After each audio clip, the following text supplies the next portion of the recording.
think we've got everyone. As soon as they finish having a chin wag, we.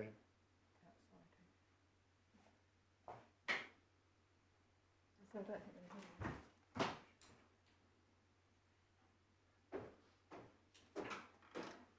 Is it warm in here?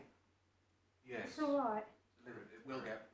Does it need? Do you think we need to turn it down a bit? I don't know, because if it gets cold, I'll just start moaning if it gets cold. Well, they've got the controls, they've got the power, haven't they? If it starts getting too overpowering, then maybe, but at the minute this will be just right for him. Right.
Council ready? Yep. Just going to, are you going to pass notes or are you going to do it by electronic? Yeah. That's okay, I mean, it's just how you've got to communicate, you'll have to work that out. Well, Some council do it with their texting. Okay, all right. Okay. We'll just stop me sending.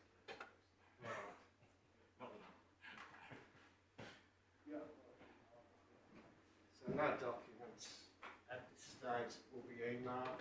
Okay. Yeah. Yeah, that's fine. Oh, everyone's here now. Okay, so the court's ready.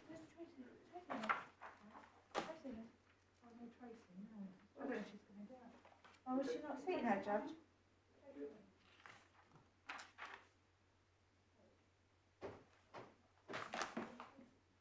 The court's ready. Do you want to call them in? Ready? Yeah. Yeah. Court rise.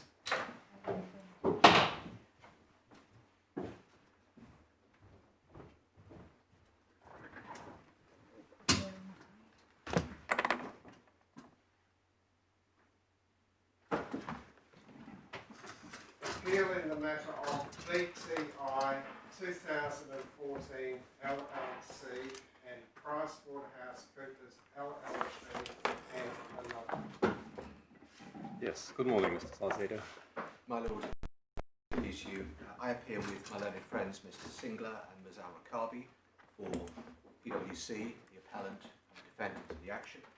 My learned friends, Mr. Thompson, Queen's Counsel, and Mr. Keller, appear for BTI, respondent to the appeal and the claimant in the action. Yes, thank you. As your lordships know, this is my appeal brought with the permission of the judge, Mr. Justice Fancourt.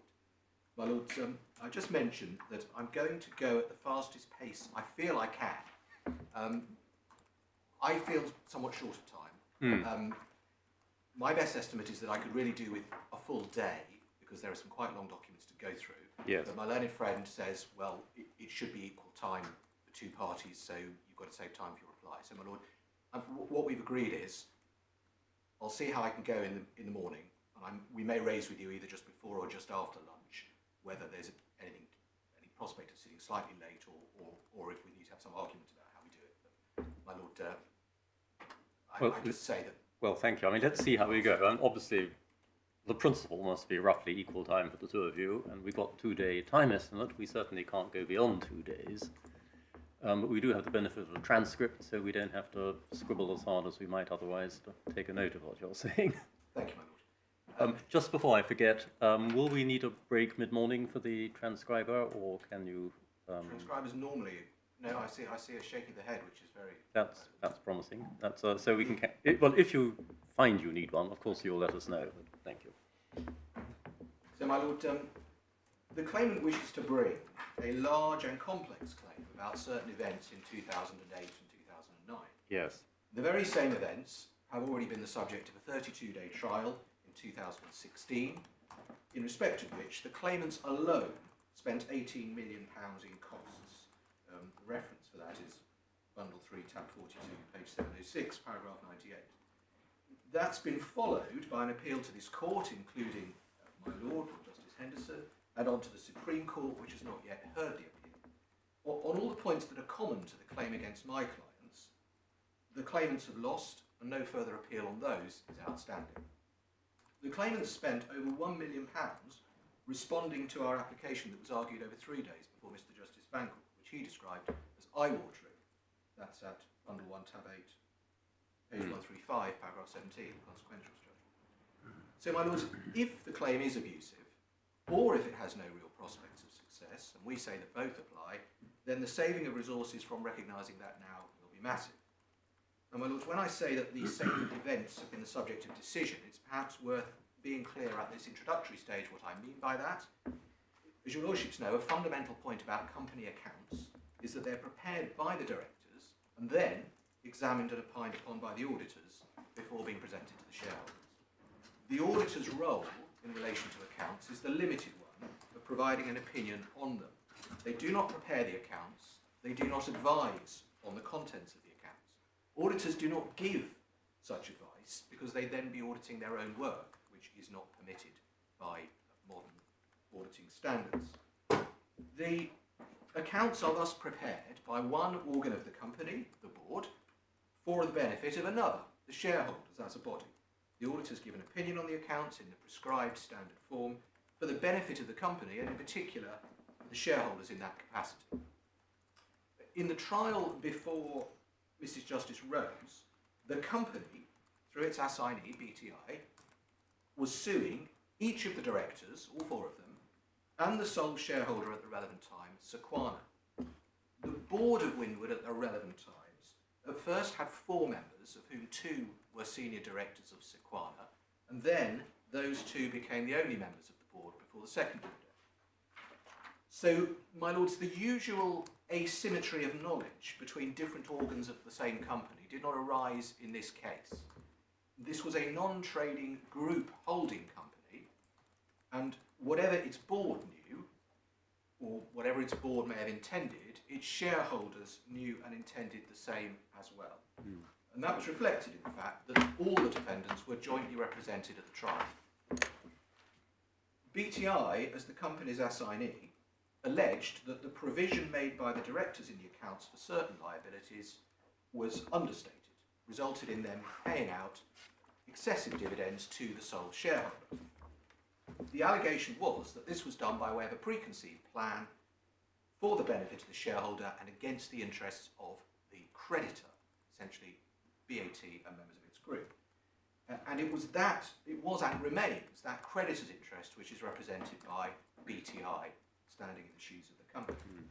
Mrs. Justice Rose found, as between all the parties with a direct interest in the accounts, that those accounts gave a true and fair view and the dividends were lawful. The company's assignee now wants to claim from the company's auditor losses said to arise principally from the auditor failing to give an opinion that the accounts were false in the very respect that Mrs. Justice Rose found them to be true and fair.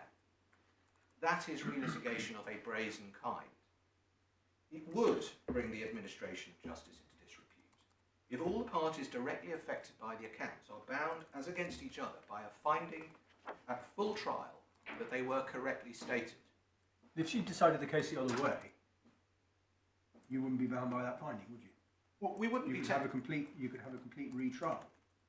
Well, my lords, we would not be bound. That is absolutely Yeah. right. And so, in And theory, your clients we would would be jumping up and down saying, well, never mind what was said before Mrs. Justice Rose. That's not binding. Well, my lord, I agree it wouldn't be binding, but obviously it would be in practice.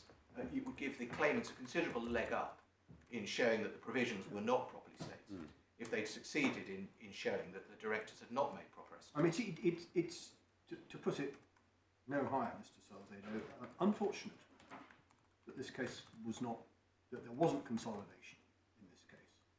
Yes, undoubtedly. And there should not. have been, even if that meant there had to be an adjournment, there should have been consolidation so that this sort of problem didn't arise. But the fact remains that there wasn't consolidation, so the case against the auditors has never been determined. Well, look, that is, of course, the case put against me, and I hope to explain. I'll get to the question of what happened on the It's the same thing as happened, and it's not the same, it's different factual circumstances. The Oceanus litigation, where there were two Bragg and Oceanus, and there'd been a previous case, and there was a failed application for consolidation from recollection. So it's very different, my lord, in my submission, when a defendant fails to beat off a claim and then somebody brings a similar claim. Oh, yeah. Very, very different to a situation where a claimant obtains certain findings against the parties who are most directly affected by those findings, and then seeks to reverse those findings against some other defendant. Now, my submission, those are quite different situations. And of course, there are cases, in a sense, where re-litigation has been permitted, and there are cases where re-litigation has not been permitted. And the question is, which side of the line is this one?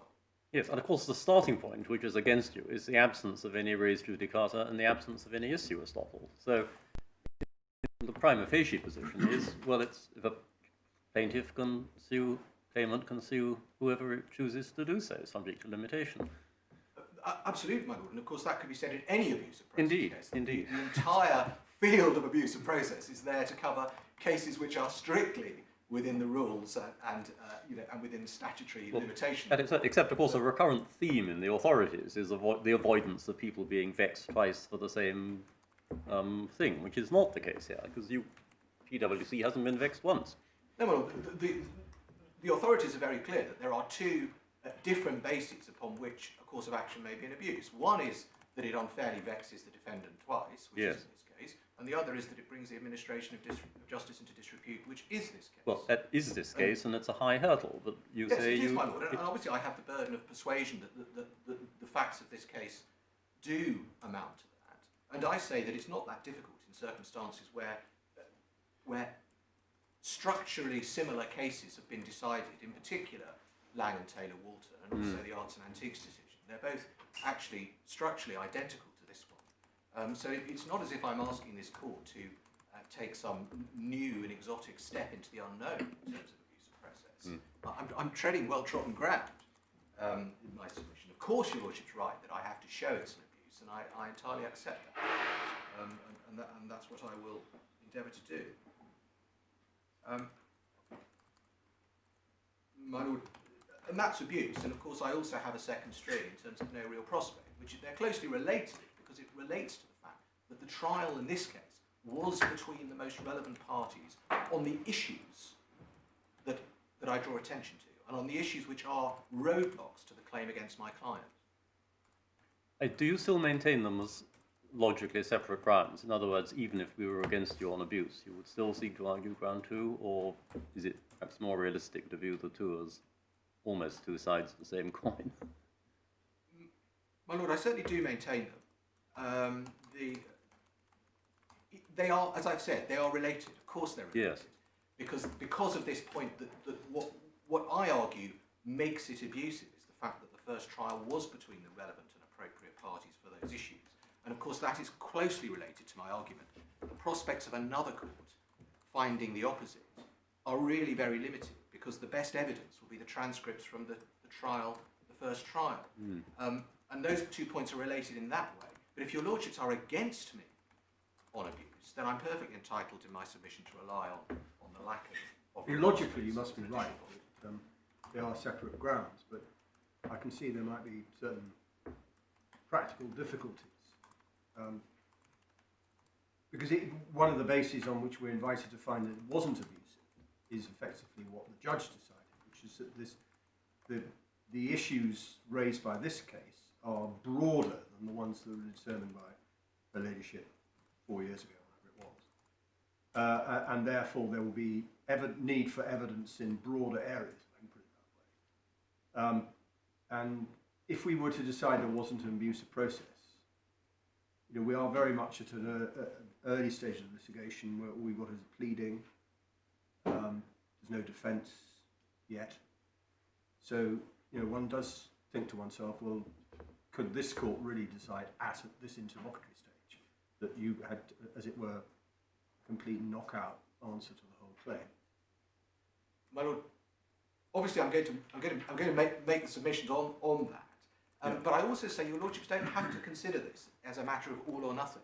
A point that we made to the judge, which you didn't refer to, and a point which we've made again in our grounds of appeal and our skeleton argument, which my learned friends do not refer to in their skeleton, is that the court should consider this issue by issue. Now, I'm not actually going to invite you to go through a lot of individual issues. I'm about to divide them up into two, the common issues and the supposedly not common issues. But there is no reason to send a truly massive case off to trial with no doubt literally tens of millions again to be spent on costs, if the reality is that there are only tiny parts which your Lordships feel you can't be completely certain are hopeless at this stage. So, my Lords, I do invite your Lordships to look at it a little bit more carefully in that regard, because it could make a very big difference. My Lords, I propose to make my submissions under 5 main headings. First, to identify what I'm going to say are the 4 issues for decision. Secondly, identify some of the relevant legal tests that your Lordship should apply. Thirdly, show you the factual material. Fourth, deal with the issues between the parties on the law. And fifth, make my submissions on how the 4 issues should be decided. Inevitably, that 5th one I'm sure I'll trample on as I go. My Lords, the issues. To quote from my learned friend's skeleton argument, BTI does invite conclusions in some ways inconsistent with Mrs. Justice Rose's findings that the provision in the relevant account showed a true and fair view sufficient for the purposes of Part 23, Companies Act 2006. The starting point is therefore that the claim involves the relitigation of at least some issues that were decided against the claimants by Mrs. Justice Rose. That's common ground. And I will call those the common allegations. The first issue is whether the relitigation of the common allegations is an abuse of process. In case I succeed on that, the claimant then argues that there are some parts of its claim against my clients which were not decided in the first trial, and I'm going to call those the additional allegations. We say that each of the additional allegations is a matter which could and should have been raised in the first trial if it was going to be raised at all. They're therefore abusive in the Henderson against Henderson sense, or they're abusive because they're merely incidental to the common allegations and do not, in reality, change the overall nature of the claim as an abuse of process. And, my Lords, whether I'm right about that is the second issue. The additional allegations are also abusive. And then I say, as you know, that neither the common issues nor the additional issues have any real prospect of success, and those are the 3rd and 4th issues. And I'd make one initial point on the interaction between the issues, and with particular reference to the judgment. The judgment treats the very existence of additional allegations as a reason to find that the common allegations are not abusive. That does represent the way BTI has put his case, but in my respectful submission, it is a non sequitur. If Claim A is abusive or has no real prospects of success, that position is not relieved by bolting onto it Claim B. If Claim B can stand on its own 2 feet, then it will. But it cannot save Claim A. And that is why I say that this court should look at the common issues and the additional allegations separately. My Lords, the tests which... There are several relevant tests for your Lordships today. First, whether a given set of facts amounts to an abuse is a judgment to be reached by intense focus on the facts. On a given set of facts, there can only be one legally correct judgment. There's no discretion involved. I don't believe that that is in any way controversial between the parties. Secondly, where there is an abuse, striking out the abusive claim is the court's duty, not a discretion. And we can see that in the authority a bit later when we come to it. It's Hunter-in-Chief Constable, quoted in Lang and Taylor-Walton. Thirdly, the issue of abuse is one that is properly determined at this interlocutory stage. So while I bear the burden of persuading the court that the facts do amount to an abuse, the usual strictures about only striking out if absolutely certain and that kind of thing do not apply to the abuse part of the application. It's yes, no, and there is no sense in leaving it to the trial judge. That's just not the way these things work. Now, my learned friends apparently dispute that with reference to a case that they cite, but I'm going to leave them to develop that, because in my submission it is obvious that in this kind of abuse... Well, if there's abuse, there's abuse, and it shouldn't. The whole point is that the case should not be proceeding. Exactly so, my lord. Exactly so. So that's the submission I made. The fourth point... I'm sorry, Mr. Salve, I didn't take a note of your first point. The first point is simply that whether a given set of facts does amount to abuse is a judgment and not a discretion. Isn't there? There is only one legally correct answer on a given set of facts. And linked to that, of course, is then the question: well, what does the Court of Appeal do with the judge's judgment? And the decision on abuse is, of course, a multifactorial assessment, as it's called in some of the authorities. And as your lordships know, there are lots of authorities on the question of this court's approach to such beasts, and the upshot is that the weight to be given to the judge's conclusion depends on the precise nature of the assessment in the issue. And in this case, of course, I pray and aid that it's an assessment on the papers, on an issue of law, no discretionary element. Nevertheless, as your lordships may recall, there's authority in the bundle to the effect that on the assessment of abuse, this court will give weight to the judge's decision. It's the phrase from Lang, which was adopted in Michael Wilson, and in another case, Aldi, that this court is reluctant to interfere with the judge's decision. But nevertheless, all the cases seem to show that if this court is convinced the judge was wrong, then it will allow the appeal. And it's really the other side of it being a question of law, isn't it? It I mean, yes, if it's a question of law and there's only one right answer, then we have to make up our own minds on that. Although, of course, we pay a lot of attention to what the learned judge below thought about it. Exactly so. Exactly. And finally, the parties have refrained from citing the well-known authorities on summary judgment tests. If your lordships want one, I'm sure we can produce one, but I think we're injuncted not to put in authorities for points that aren't an issue, and we are not arguing about that. But that goes to no realistic prospect of success.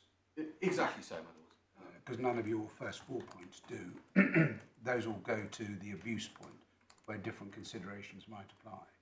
But when we're looking at no realistic prospect of success, there are different considerations.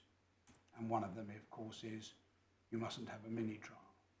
That's right, yes. I accept that. That's absolutely right. And as your lordship knows... As my lord says, if it's an abuse, then it's an abuse, and that's a matter for the court. Whereas there may be finer gradations if you move to no realistic prospect of success. Yes, no, I entirely accept that. Yeah. My lords, the facts. The facts fall into 3 relevant categories. There's what were the issues in the first claim and the findings of Mrs. Justice Rose on the first claim. Secondly, what are the issues in the second claim, to be discerned mainly from the amended particulars of claim. And thirdly, the history of how the 2 claims came to be separated, which is a matter on which my learned friends in particular place some reliance. The judge said that both sides had tried to take too much from it, but it's clearly relevant factual background, your lordships. So, my lords, the first thing I'm going to do is to run through the judgment of Mrs. Justice Rose. Now, we put it on the reading list. It is extremely long. I know that my lord presiding will have had cause to read it very carefully, but... well, that was some while ago. But that was some while ago, exactly. I won't promise at this point to read every single word of it again. No. So, my lords, I'm afraid I'm going to have to take some time, but I'll take it quickly, knowing that your lordships will have at least looked at it, and I'll try and be guided by your lordships' expressions as to how I'm doing with it. So it's in the beginning of bundle 3. Yeah. Tab 41. The judgment was handed down on the 11th of July 2016 after a trial lasting 32 days between February and April 2016. We don't actually see that on the front page of it, but it is in the witness statement of Mr. Lloyd. At page 528 of the bundle, the judge summarises the issues in the case. Paragraphs 1 and 2 set out the decision to pay the first dividend, which was 443 million euros, on the 17th of December 2008.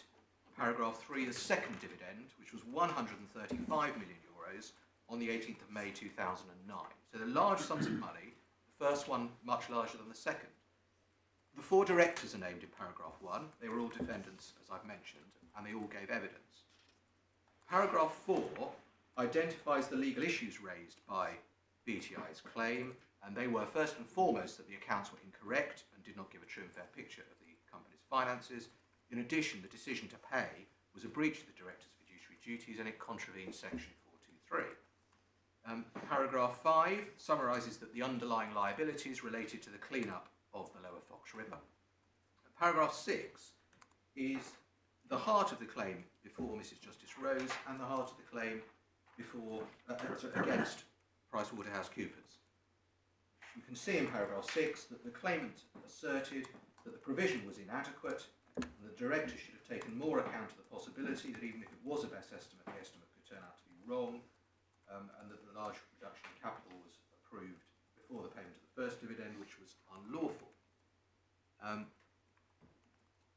Then, my lords, there's a summary of the evidence. If we go to page 531, Mr. Martinet, paragraph 21, was the principal witness for the defendants. He was one of the directors throughout, and was also a director of Sequana. He was cross-examined for 8.5 days, we see here.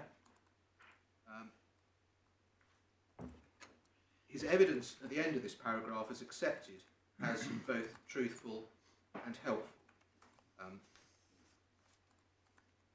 And that's important.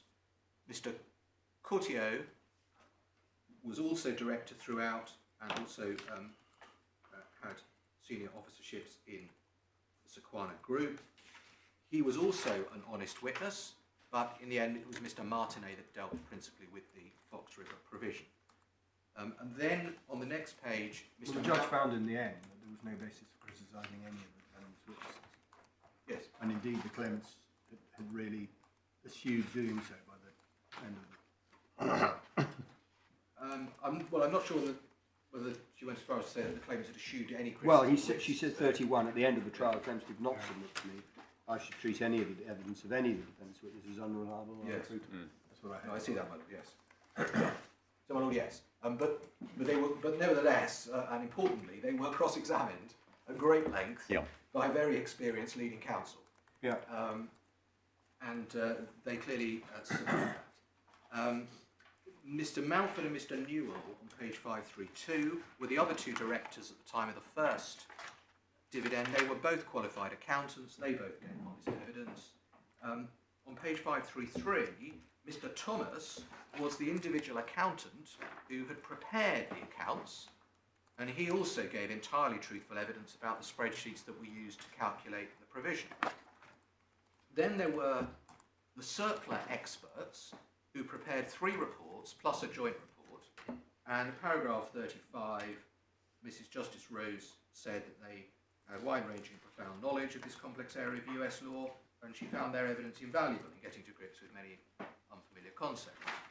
And then on the next page we have the 2 accounting experts who had provided 2 reports each and a joint report, and at paragraph 38, Mrs. Justice Rose said she found both of them to be knowledgeable and candid and to have made thorough and helpful reports.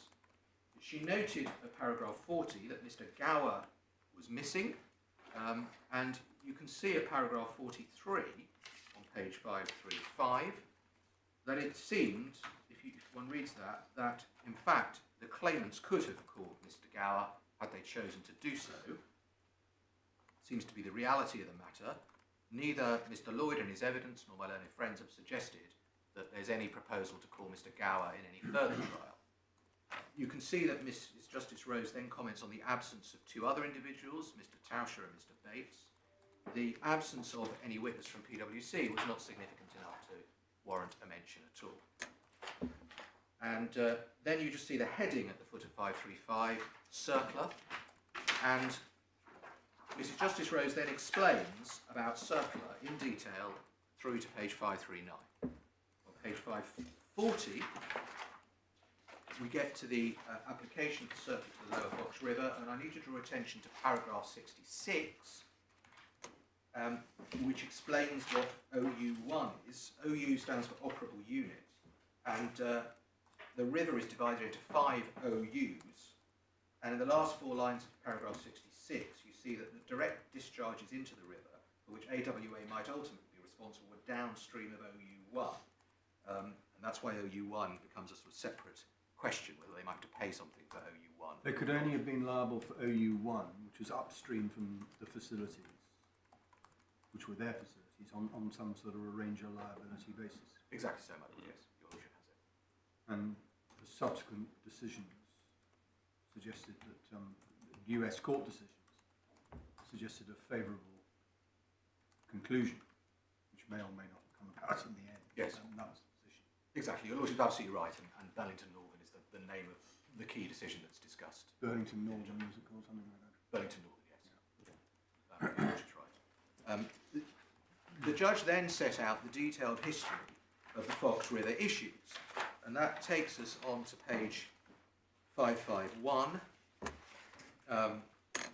where we get to section 6, the evolution of the provision in the accounts,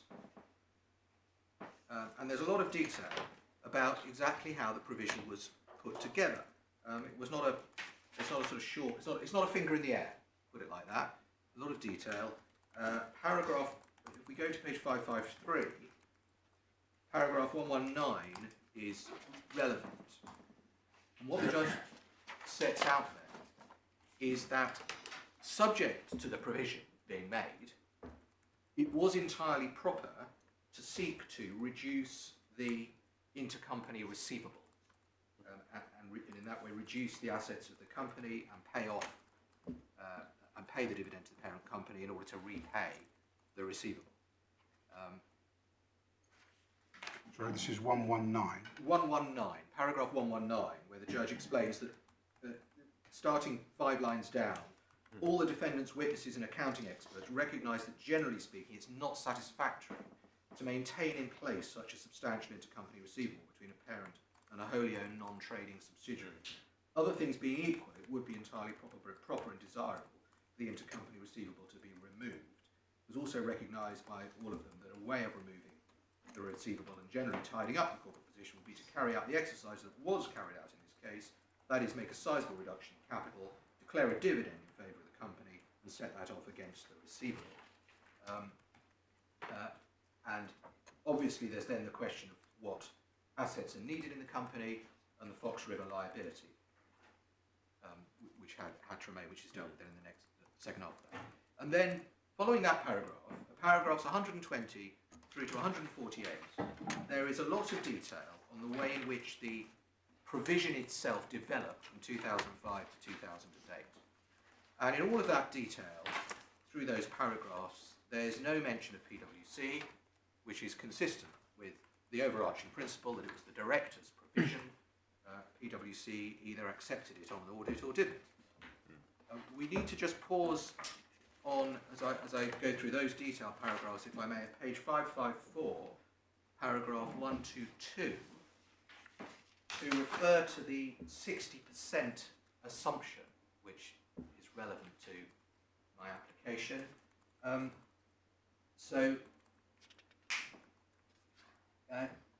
This is back in 2005, and there's an analysis of the various uncertainties and what shares there will be. And you can see that there's an API NCR share of 40% in the top line and 60% in the middle line.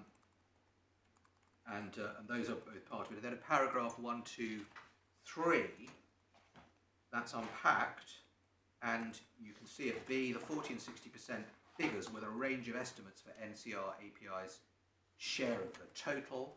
And then at 124, there's a 3-day meeting to discuss this provision.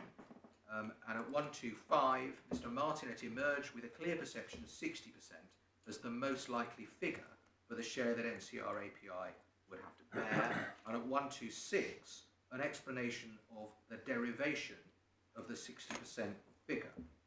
And it's a lot, again, more complicated. I don't think your lordships particularly need the detail, except maybe to note that on the top of the next page, little f of paragraph 126 is that the 50% reached at letters A to E was then multiplied by 1.2 as a precaution, so that a further 10% was added out of prudence to take account of possible factors such as one of the other PRPs being unable to pay. So that was Mr. Martinet's evidence, which, as you know, in general terms, the judge accepted. I also want to just note on the next page, the first sentence of paragraph 133, introducing a Mr. Bartolotta, who features in the story. He gets introduced to the team. We'll see later what he does, but he's essentially a consultant on all of this. And if we then go on, please, to page 559, paragraph 142, we're now moving on to 2008, and another of these potential contributors, Georgia Pacific, puts forward a proposal which essentially supports the idea that 60% is looking like a worst case at that stage. And that is a basis on which Mr. Martinet reasonably believed, the judge found, that the other potentially responsible parties could be expected to contribute a share of the costs. 143, you can see that the negotiations continued until they finally collapsed on the 10th of December 2008. And the date there is significant.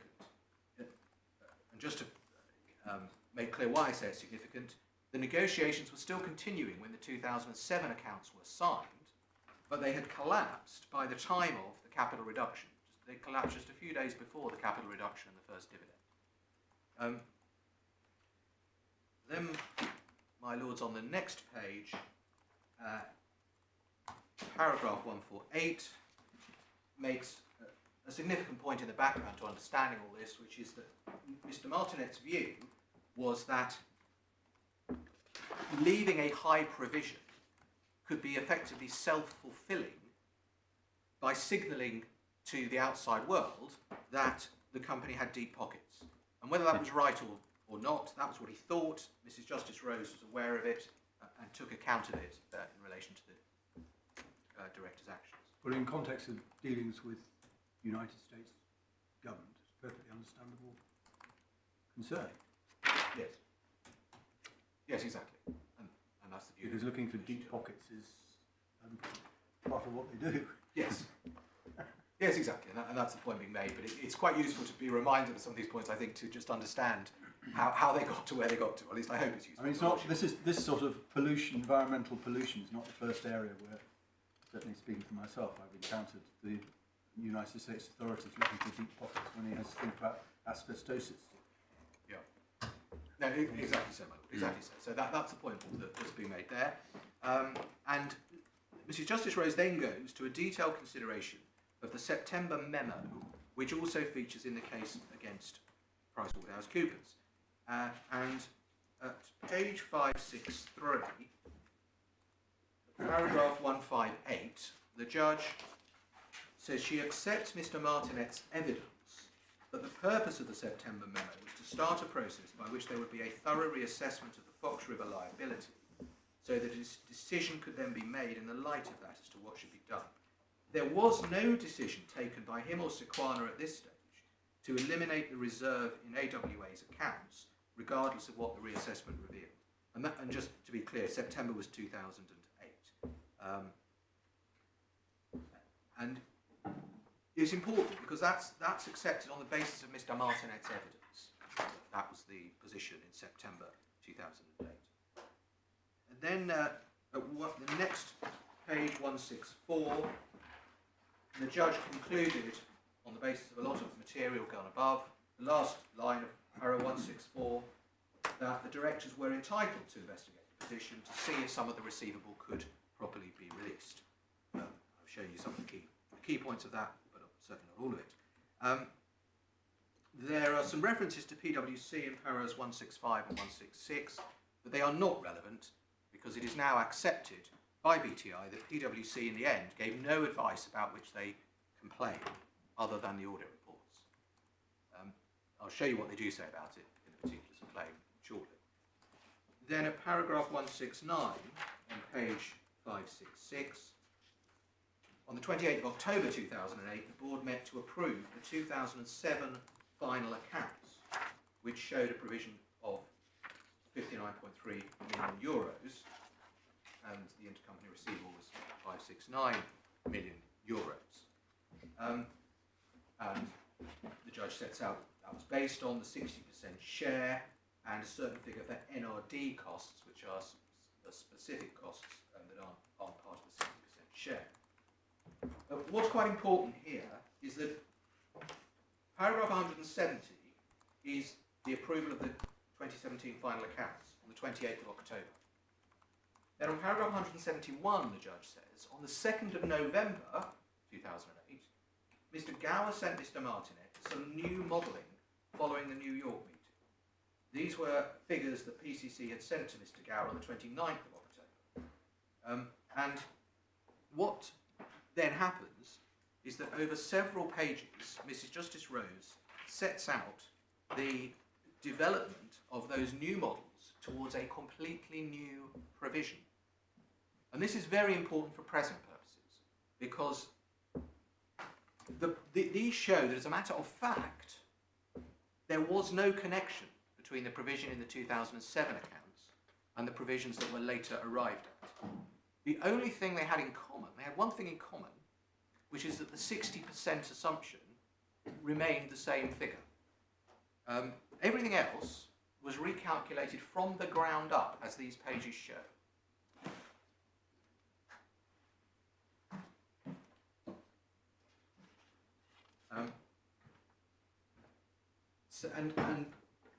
And of course, I recognise that this court is not making determinations of fact.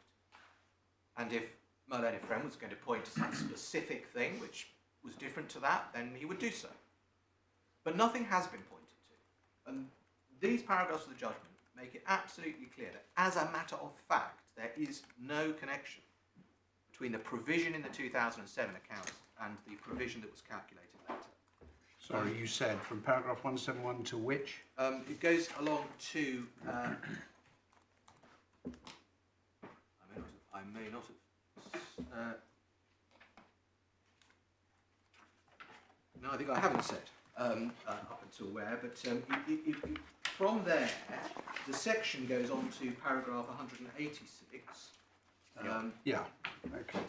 Where and then there's the estimates that were used in the November accounts. They continue to develop actually in the next section of the judgment. But if one reads all this through, what you find is that it was all based on the brand new models that came out a few days after the 2007 accounts were finalised.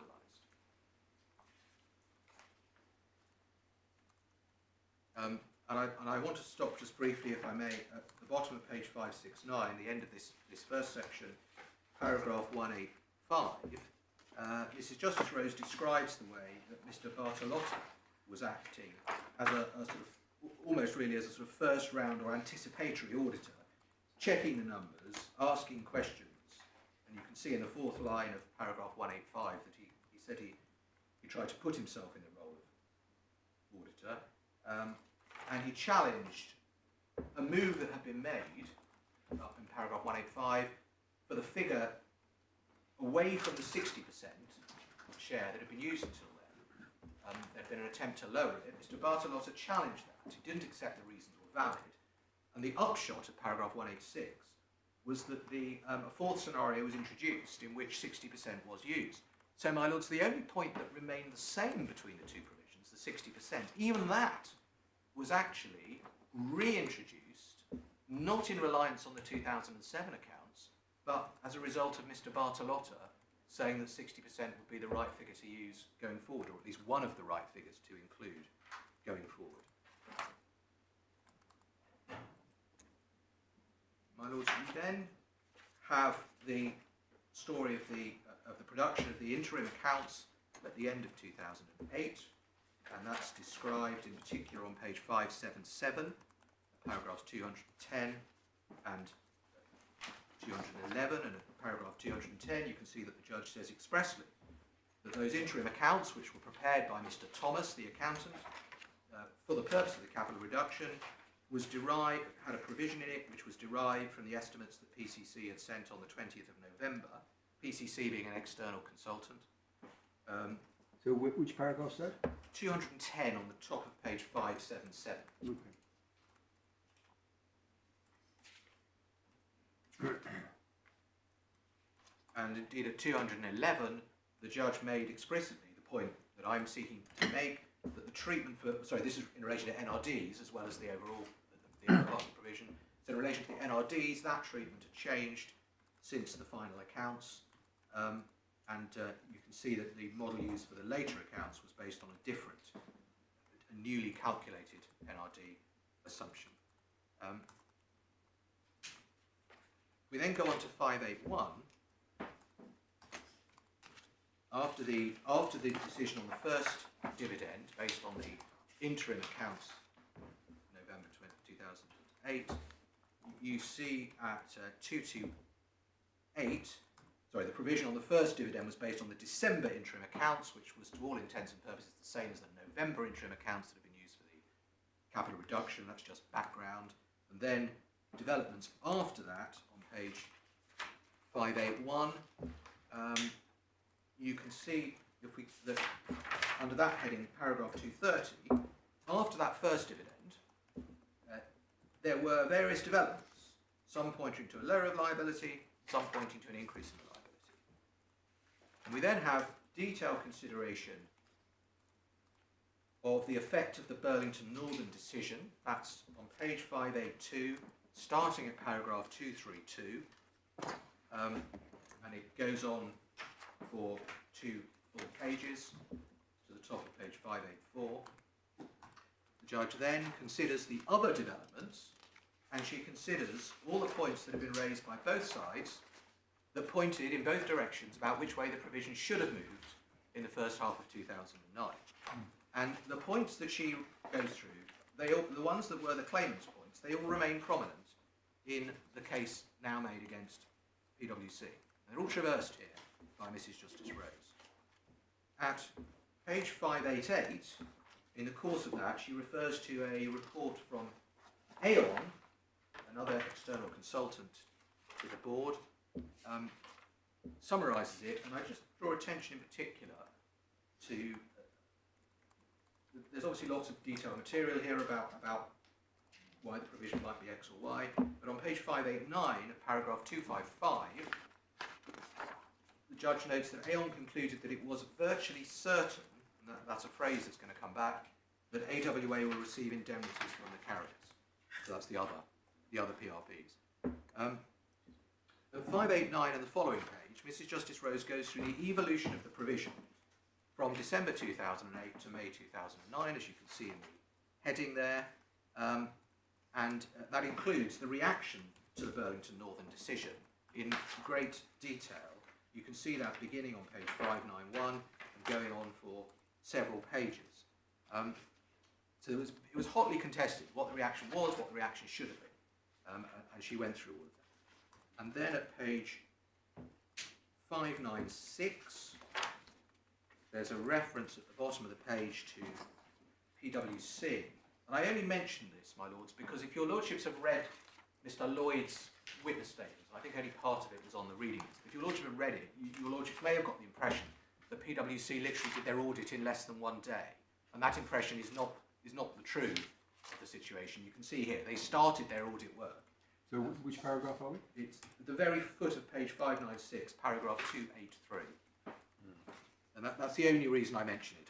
It's not a key point in dispute between us, but I wouldn't want you to get the wrong impression about PwC's audit work. There's then a reference on page 598, paragraph 288, to PwC asking questions about the provision and getting answers. I'm not asking to look at the detail, but just to see that this isn't a case where no real work was done.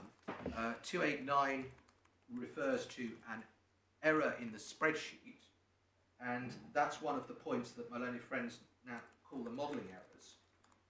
So it's a particular point which they say is one of these new points that Mrs. Justice Rose didn't expressly decide.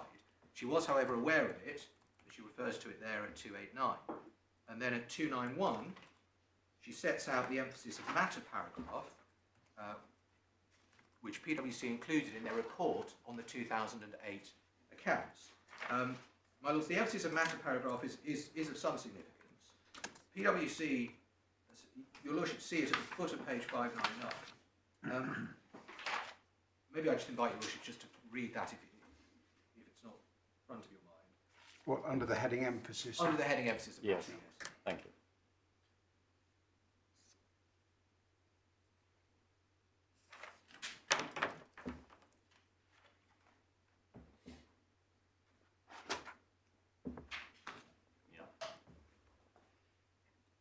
Yeah, and it says right at the end of that bit, on 600, at the bottom of the page, common example of the significant uncertainty is the outcome of major litigation. Yes. Yes, I think my lord is referring to the. Well, this is standard. the international standard, but Yeah. it's explaining why you would have an emphasis of matter. Yes, exactly. So my lord, exactly. But the point for present purposes is that PwC did include in their report an emphasis of the fact that the provision was uncertain and that the outcome was uncertain. And that may be relevant when we come to look at what's alleged about what PwC didn't do and what difference that could have made. We then paragraphs, and then page 601 sets out the events of the 18th of May 2009. I don't think I need to show you them specifically. We then get to the claims at page 603 in the bundle. And the first ones considered are the could not claims, which is to say the dividends were unlawful, could not be paid because the accounts were inadequate in various ways. If we go on to page 615, there's some important evidence set out. It's under the heading reduction of capital, which in a sense isn't directly relevant. There's no complaint. Well, no, that might not be right, do it? It's under the heading direct reduction of capital, and there's an explanation, or the evidence of what Mr. Martinet in particular took into account. And so can I show you that? 347, even a best estimate can be wrong. And the director has to consider not the worst case scenario on all fronts, but there will be enough money to meet the liabilities. Mr. Martinet was cross-examined extensively over whether he took into account not only the provision that was included in the November interim accounts, but also the possibility that the provision might be wrong. He was taken to the many documents, for example, in which the NCR shares of more than 60% used in the November interim accounts provision calculation had been posited, and in which low, mid and high estimates had been used.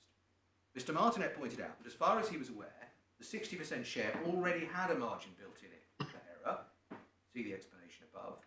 His explanation was he'd taken into account what he thought was a worst case scenario. He knew there were a number of uncertainties. Going down a couple of lines, his approach was therefore not to try to compute with precision what the value of the worst case scenario was, but to work out the best estimate of the liability and then leave a substantial margin in the company's asset base. In my judgment, that approach was entirely fair and indeed inevitable in the circumstances. So that's the nature of the provision. It's a best estimate plus a substantial margin. And then going down to 350, all of this is significant, but the most important bit's 3 lines up from the foot of the page. So even after the capital reduction and the distribution of the December dividend, there would be enough money in the company to meet its liability, even if there were a substantial cost overrun. Example is given, or if AW's share in fact rose from 36% to 50%. His evidence was therefore that at the December meeting, he and his fellow directors understood the company had a comfortable buffer to take care even of the worst case scenario and much further than that. And at 351, Mrs. Justice Rose, after hearing this extensive cross-examination, finds that Mr. Martinet's approach to the difficult question was entirely reasonable. wasn't obliged to carry out some more detailed flexing. And the last few lines, as to the solvency statement, Mr. Martinet was well aware of the wide ranges quoted by the experts for possible remediation and other costs and the uncertainty about the NCR API share. He took these uncertainties into account by leaving in AWA not only the margin of error built into the 60% share, but a very substantial amount of money to cope with the provision turning out to be wrong. And that was even ignoring the recoveries under the historic insurance policy. So that was what the judge found Mr. Martinet was actually doing and what he thought he was doing after hearing him cross-examined on these points.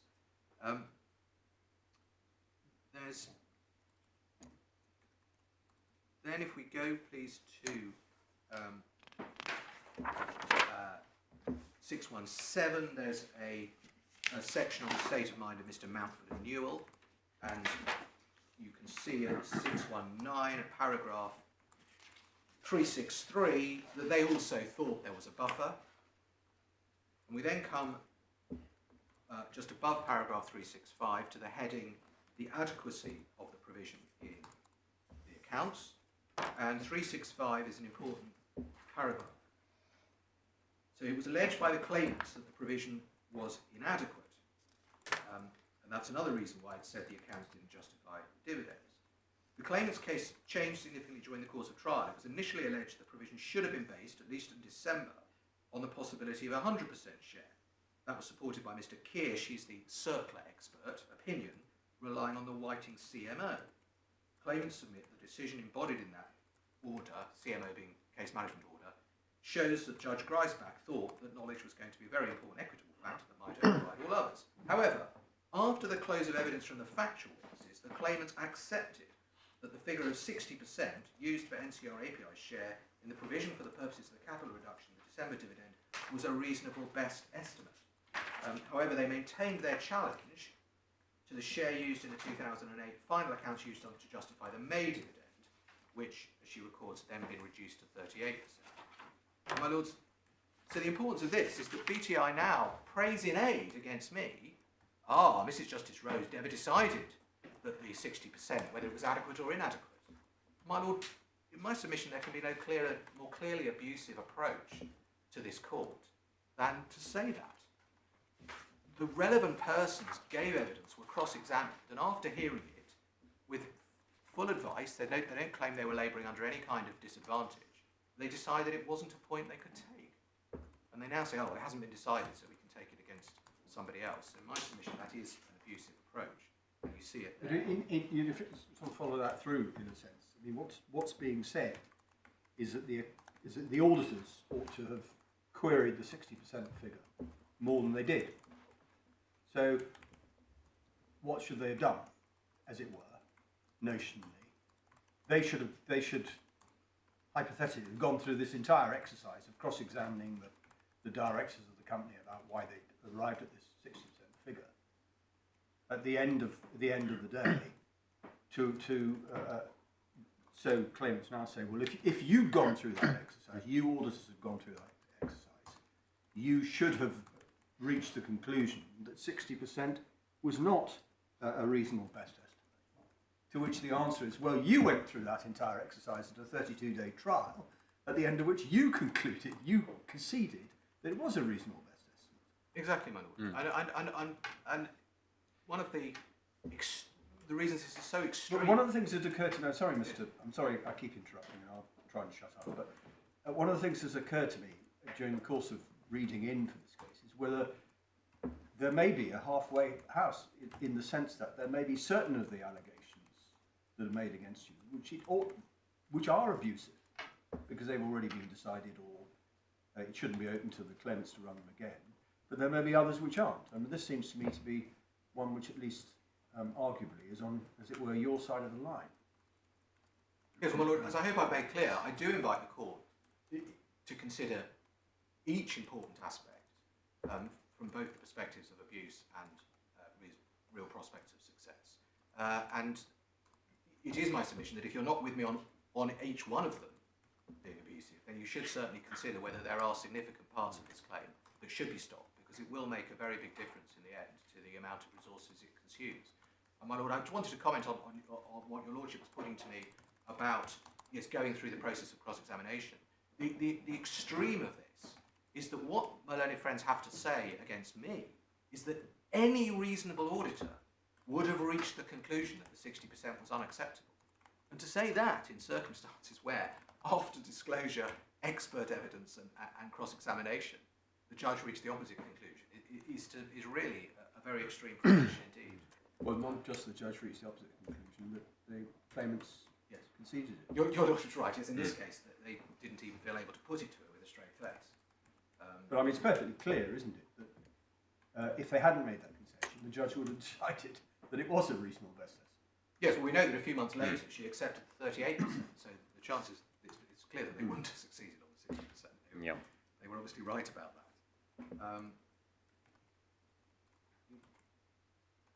Then, my lords, from 620 onwards, the judge set out the legal and accounting background to the estimation of provisions. She referred in detail to FRS 12. You see that starting at paragraph 373, which is the standard relating to how to make a best estimate for a provision. And in summarising FRS 12, she summarises all of the points about which complaint is now made, and the point about contributions from others needing to be virtually certain is stated at paragraph 377. One of the points now taken against me is, we should have pointed out that it was necessary for contributions from others to be virtually certain. The judge was aware of that. She refers to it in the last two lines of 377, and as I've shown you already, one of the reports that she reported was from one of the external consultants using exactly that phrase, virtually certain. Immediately after that, Mrs. Justice Rose deals with a legal issue, which again is, my learned friends want to raise again in our case, and that's, I'm looking at our page 623. It's the alleged requirement to seek independent expert advice. And after hearing the accounting experts on this point, you can see at 378, the judge accepted that, that their view was that the director should have obtained expert help. But she concluded at 381, I do not regard this as a separate requirement. If the figures themselves provide a true and fair view, it does not matter how they were arrived at by the directors. In my judgment, any imperfections in the process of producing the figures cannot taint the accounts if the figures themselves are justified. And we endorse that as obviously correct in principle, as far as relevant matters are concerned. There's then a consideration of the NRD liability in the December 2008 interim accounts, which was $35 million. That consideration is detailed. Mrs. Justice Rhodes goes through the expert evidence, for example, at 386, and found at paragraph 387 on page 624 that there was plenty of evidence on which the directors could conclude that the best evidence of likely liability for NRDs should be based on settlement, and she does not see at the last line of that page that the provision is wrong for that reason. But she then goes on, where does the figure come from, and discusses that in detail, and at page 627, paragraph 398, she addresses the criticism that the director shouldn't have relied on Mr. Gower's opinion on this matter, and you can see 7 or so lines down paragraph 398 on the right hand side, I consider these criticisms were misplaced. She explains why it was reasonable to place reliance on Mr. Gower for this purpose.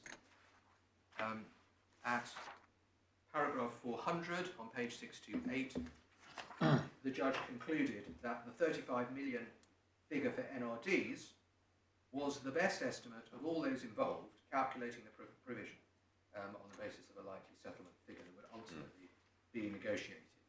And in that, she's included a great deal of consideration of the expert evidence as to what should have been concluded. We come then to the challenge, on page 628, to the provision in the 2008 final accounts, which were used for the second dividend, the smaller of the two dividends.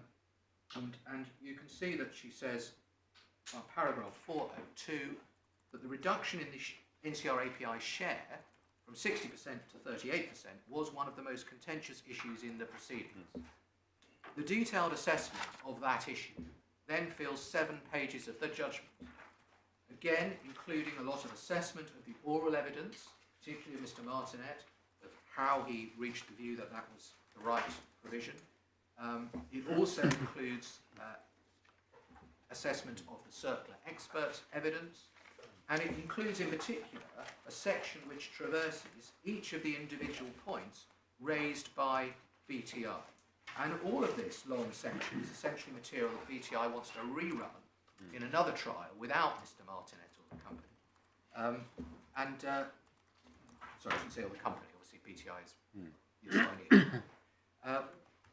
One example of a point we can see is the allegation that the provisions were not properly made because AWA did not take all the independent expert advice it should have taken. And that's one's particularly run against PwC, that we should have made sure they took advice, which does misunderstand the role of an auditor, but I'll come back to that.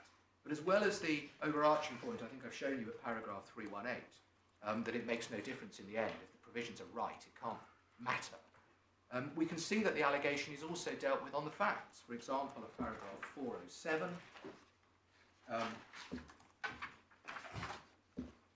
where you can see that there is a reference to 2 reports that were used for this purpose, and also an example of 414, where there's a specific criticism that, so page 632, Mr. Martinet failed to obtain formal advice from the lawyer acting for API in the Whiting litigation. But Mr. Martinet knew that all the advisors were in touch with each other. There is no reason to think that Mr. Bates or Mr. Gower's view was strikingly different from Mr. Hermes' view. So again, she addressed all of that. At 415, you can just see an example of where she addresses the evidence of the circular experts at the trial as part of her consideration of the reasonableness of the judge of the director's assessment. And moving on to page 636, at paragraph 426 and 427, the judge expressly rejects BTI's claim that the reduction of the provision between those 2 dividends was part of a predetermined plan. She does so on the basis of accepting Mr. Martinet's evidence given under cross-examination. I'm going to show you where that allegation is brought back to life against PwC. And then the conclusion at paragraph 429 is that there was plenty of evidence which justified Mr. Martinet and Mr. Coulson's conclusion that 38% was the best evidence, was the best estimate, I'm sorry. There was therefore nothing wrong with the 2008 final accounts on that score. Then, at page 636. I imagine you'd accept, Mr. Sarzadio, this was an issue that did need very careful and indeed sceptical scrutiny, just because it produced such a convenient result, and also because of the, at first blush, perhaps rather surprising contrast between 60% and 38% over really quite a short period. But I suppose your point is that is just the kind of scrutiny that the judge gave it. And she did look at it all very carefully and said it may look suspicious, but it was actually okay. Exactly so, man. Exactly. As Rushdie says, I do accept that. I do accept that, and that is what happened. She had the benefit of leading counsel for BTI, which you know, poor old auditors don't have that kind of thing, and very highly paid experts who exchanged reports and discussed it and been cross-examined. So she was certainly in a better position to do it than any reasonably competent auditor, and she did it. We then have at 637 the disclosures made about contingent liabilities, and one point we see here on page 638 at the bottom of the page, paragraph 437, is that the notes to the 2008 accounts actually expressly stated in that quote at the bottom of page 638 that the company using third-party experts, notably PCC, it's one of the firms of third-party experts, had taken a reasonable, prudent view as to the likely share. So the accounts actually referred to the fact that third-party experts have been used. And just for the note, we have those accounts in the bundle, and this page is bundle 2, tab 18, page 334. After setting out the background on the question of the disclosure of contingent liabilities, at page 640, paragraphs 440 to 442, Mrs. Justice Rose held, to summarise this, that disclosures are not relevant to whether the accounts show a true and fair view, or to whether they are such as to enable a reasonable judgment to be made about the declaration of the dividend. So she's decided as a matter of law that it wouldn't actually matter if there was inadequate disclosure, but then says, in case she's wrong on that, she set out above the disclosure that's made, and she deals with the main factual issues that's been raised, which was about whether there should have been a contingent liability disclosed for possible liabilities in relation to another writ of a Kalamazoo, which is within the definition of what was called future sites. Mrs. Justice Rose recorded that she had heard factual and expert evidence about this, and you can see at paragraph 446 that there's a long gap between 2003 and 2009, between which nothing had been heard about any potential Kalamazoo liabilities. At 449 and 450, she records that none of the 4 directors were aware of any potential liabilities. And at 452, that in her judgment, any such liability was remote. And therefore, at 453, there was no breach of FRS 12 in the absence of disclosure about Kalamazoo. At 454, final conclusion, there was nothing materially wrong with the accounts, even if disclosure of contingent liabilities mattered.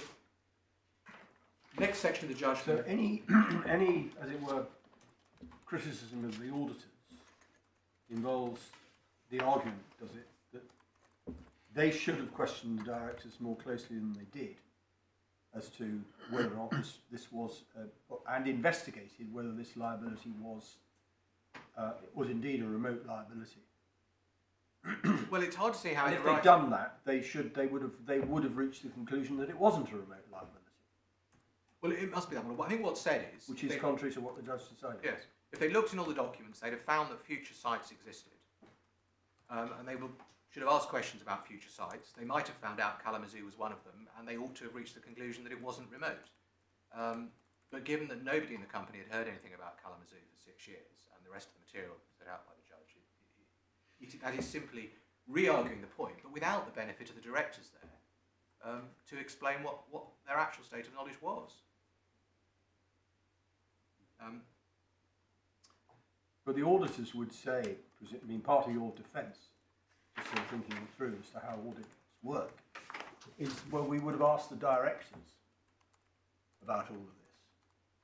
And then one gets to the position of when the claimants say, well, the directors might have said that this wasn't remote. Well, you say, well, hang on a moment, all the directors were cross-examined uphill and down Dale in front of Mrs. Justice Rose about this. Are you seriously saying that their evidence is, on this point, is not true, or they weren't cross-examined sufficiently closely by your own counsel, or what? Exactly so, It's a very odd scenario, isn't it? It is, my lord, and the reality is that it would inevitably be done by poring over the transcripts and saying this is what the directors said, and trying to convince some other judge to reach a different view about what those transcripts meant. I mean, that's inevitably what would have to happen. And in my submission, that is abusive and has no real prospect of reaching a result that favours the company. My lord, yes. The judge then went on to the should not claims, which are less directly relevant, page 643 of the bundle, and then we get to 653, where she considers the claim under section 423, and she'll just show you the decision on that at page 65, paragraph 503, in relation to the first dividend, the December dividend.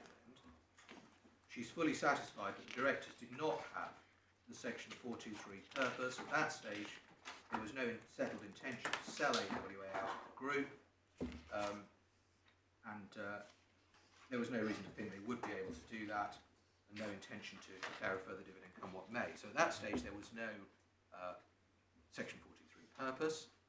And then at next page, from paragraph 506, she begins to consider the second dividend, and we go to page 663, in the middle of paragraph 518, by the second hole punch.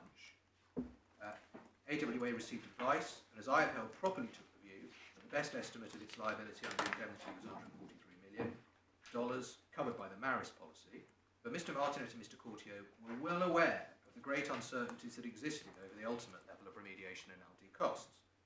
The size of NCR API's share will be determined, perhaps only after many years of further litigation. It may have been an unlikely scenario, and I've held it was not sufficiently likely to generate a duty to take account of BAT's interests when declaring the May dividend. But the evidence shows that it was precisely the scenario they had in mind when they paid the May dividend, in order then to be able to sell the company and move the risk out of the group.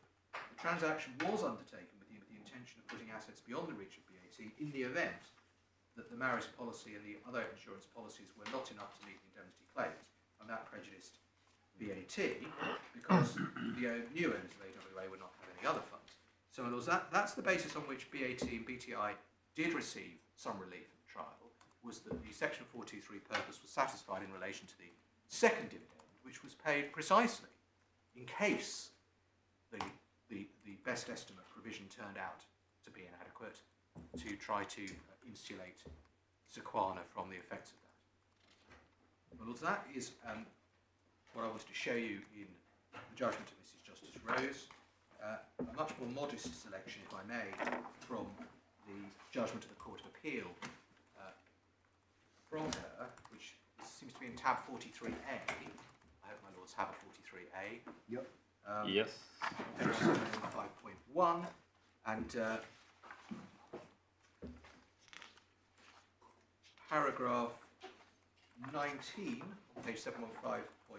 So just to remind you, this is the judgment of Lord Justice David Richards, which was agreed in by my Lord and by Lord Justice Longmore, and it's principally on the subject of the legal point is what's the test for the director's duty to take a look at the interests of creditors, and that's the point which the Supreme Court is still proposing to hear an appeal on some future date.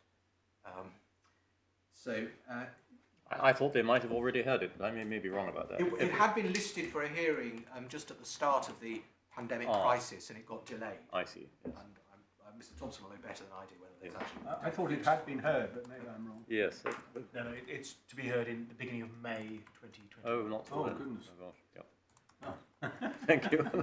I So thought this remains the they last were word. supposed to be completely on top of their lists and weren't delaying anything as a result of the pandemic. I think that's a subject we shouldn't debate. Perhaps not. I think to be fair, the hearing was due right as the pandemic had been. So I think there were particular circumstances. We accept your mitigation. Thank you. My Lord, 715.6, paragraph 19.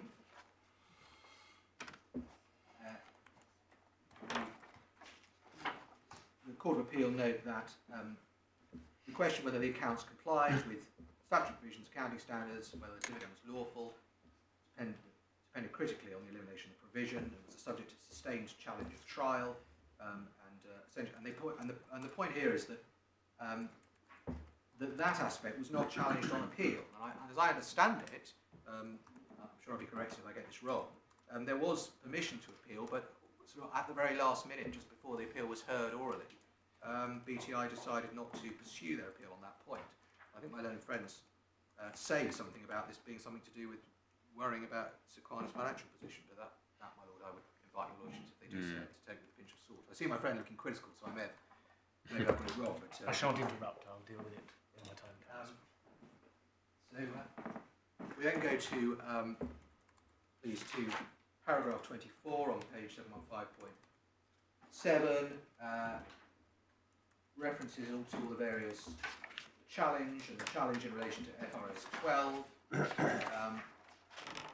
and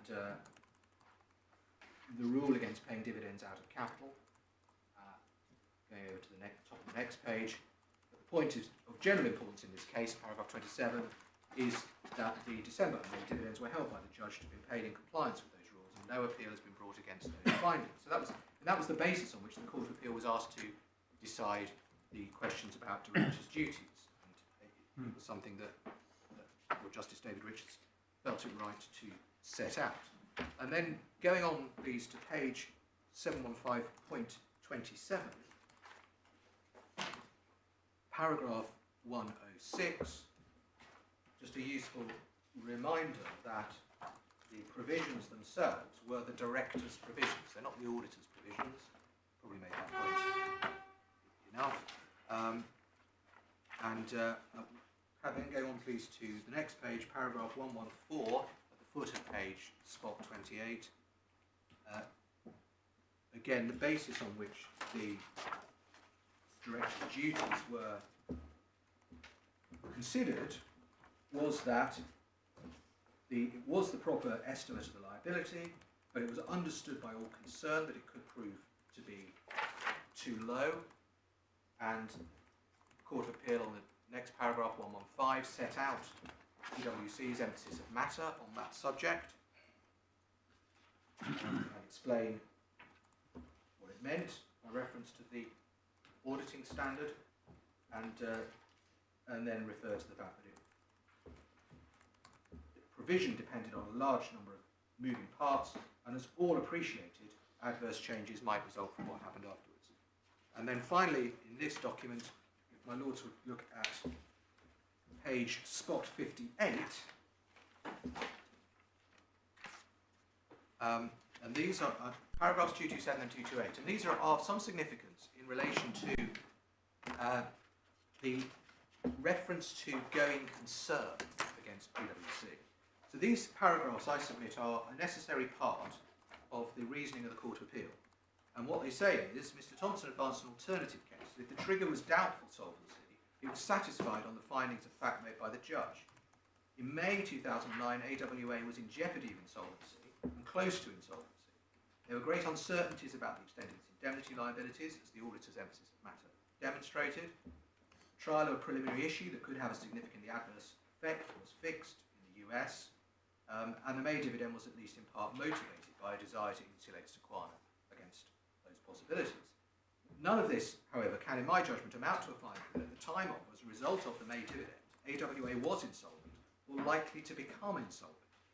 Given that the estimate of the liability made for the purposes of the accounts and for determining distributable profits is not challenged, it necessarily follows that BTI accepts that the liability, with or without the dividend, was unlikely to render AWA insolvent.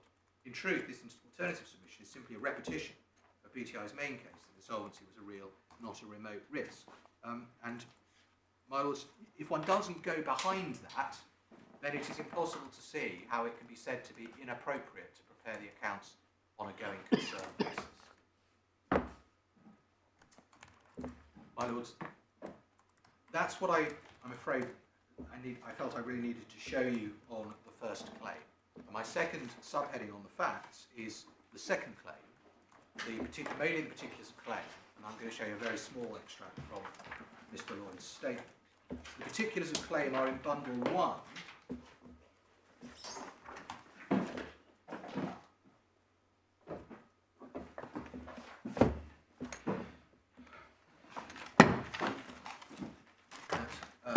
Tab 11.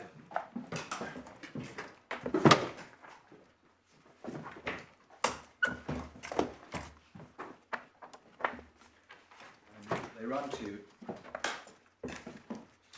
over 100 pages, and there's a summary, helpfully, one paragraph summary at paragraph 14, so page 144 of the bundle, paragraph 5, Yeah. Which PwC audited 2 years' accounts. The claimants are, in summary, for breach of duty and negligence in connection with PwC's involvement in and auditing of the 2007 accounts and or 2008 accounts, as a result of which Winwood paid dividends to its parent and sole shareholder, which were unlawful and or would not otherwise have been paid.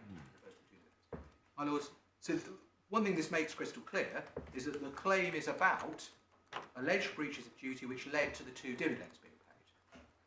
So that's what the claim is about, and it's an essential part of the case that something PwC should have done would have made a difference to the payment of those dividends. My Lord, we don't understand, given the rest of the pleading, the words involvement in and. It is certainly alleged that PwC audited those two sets of accounts, and indeed it's not denied, but there was no other relevant involvement. There are other involvements, but none of them lead to any complaint. So, my Lord, we just draw attention to that. The first 10 pages or so plead various background facts. Page 152 of our bundle, paragraph 56, my learned friends plead the September 2008 plan, which is a defined term, paragraph 57, and paragraph 63, they infer that PwC knew about the plan to reduce capital and pay a large dividend. And paragraph 64, they plead some 22 further items that they say PwC knew. And then at paragraph 65, there's a section on the contents of the 2007 accounts, including the detail of the calculation of the provision in those accounts. And this paragraph again confirms the obvious point. My learned friends don't dispute that this was the director's provision. They're not suggesting that the auditors were involved in producing it. It's the director's provisions, which obviously PwC then audited. So then that's then followed by developments. So I'm looking now at page 160 after the description of the accounts. Developments between the 2007 accounts and the 2008 dividends. And at 161 we get to the heading PwC's role in relation to the 2008 dividend. And this takes up 5 pages of pleading, which I'm not going to spend detailed time on, culminating on page 166 with the issue of PwC's report, which is sometimes called the Limited Scope Procedures Report. Sometimes the same thing is called the AUP report on the 15th of December 2008. And as I say, BTI no longer makes any complaint about this report. They accept it was done to the appropriate standard. And they conclude but they do conclude at paragraph 110 that the knowledge required in the course of carrying out that work should be taken into account. I draw that to your attention. We then come on page 168 to the allegation that the provision in the 2007 accounts was too low. And the basis for this is then set out in the sub-paragraphs of paragraph 116. So first, it's pleaded at 116.1, and I'm going to summarise these because I don't really have time to ask you to read them all. It's pleaded at 116.1 that the provision should have been on the basis that the NCR share was 100% and that other contributions would never be received. So that's the 60% point. They say it should have been 100, not 60, in the 2007 accounts. And then 116.2, they plead that even if other contributions could be recognised, the 60% figure was incorrect, unreliable, unreasonable, unjustified, a material misstatement, and not the best evidence. And the subparagraphs of 116.2 set out all the reasons why it said the 60% was unreasonable in 2007. My lords, this set of allegations gets my learned friends nowhere for the following reasons. First, the 2007 accounts were not relied on for either dividend, and I'll make that good by reference to some documents shortly. Sorry, just say that again. The 2007 accounts were not relied upon for in relation to dividends. Were not relied on in relation to the dividend. Yes, in Yep. relation to either dividend. Yep. Secondly, I've shown you that although the 60% figure happened to remain the same, it was in fact reinserted on fresh grounds by Mr. Bartolotta for the 2008 accounts and not just carried forward from 2007.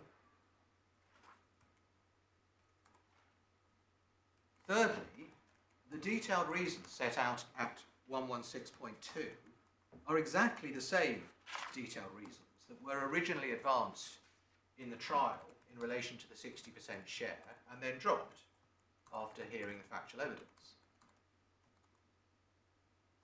Fourthly and finally on this, it could of course be said, and probably will be said against me, well, it's a possibility that those factors could have led to a lower percentage in 2007, even though the 60% was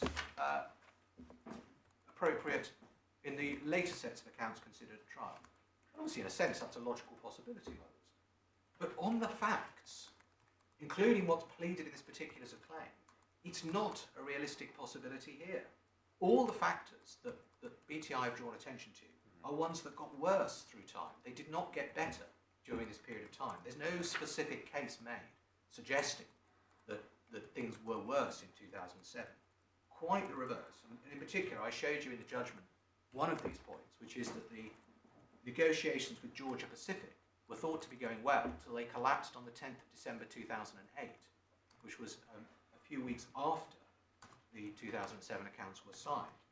Now, if those factors were not arguable in relation to the interim accounts signed on the 15th of December 2008, it is a collateral attack to say, oh well, they are arguable in relation to the earlier date, because we know that BTI's case is that the situation was more favourable to their case at the earlier date and less favourable at the later date.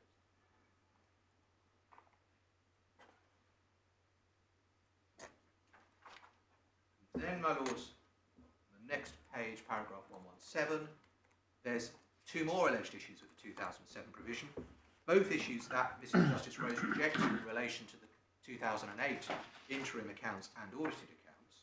And again, there's no basis for suggesting that they were in a different position, more favourable to the claim in 2007. Nothing has been suggested. It really is just rerunning the same arguments.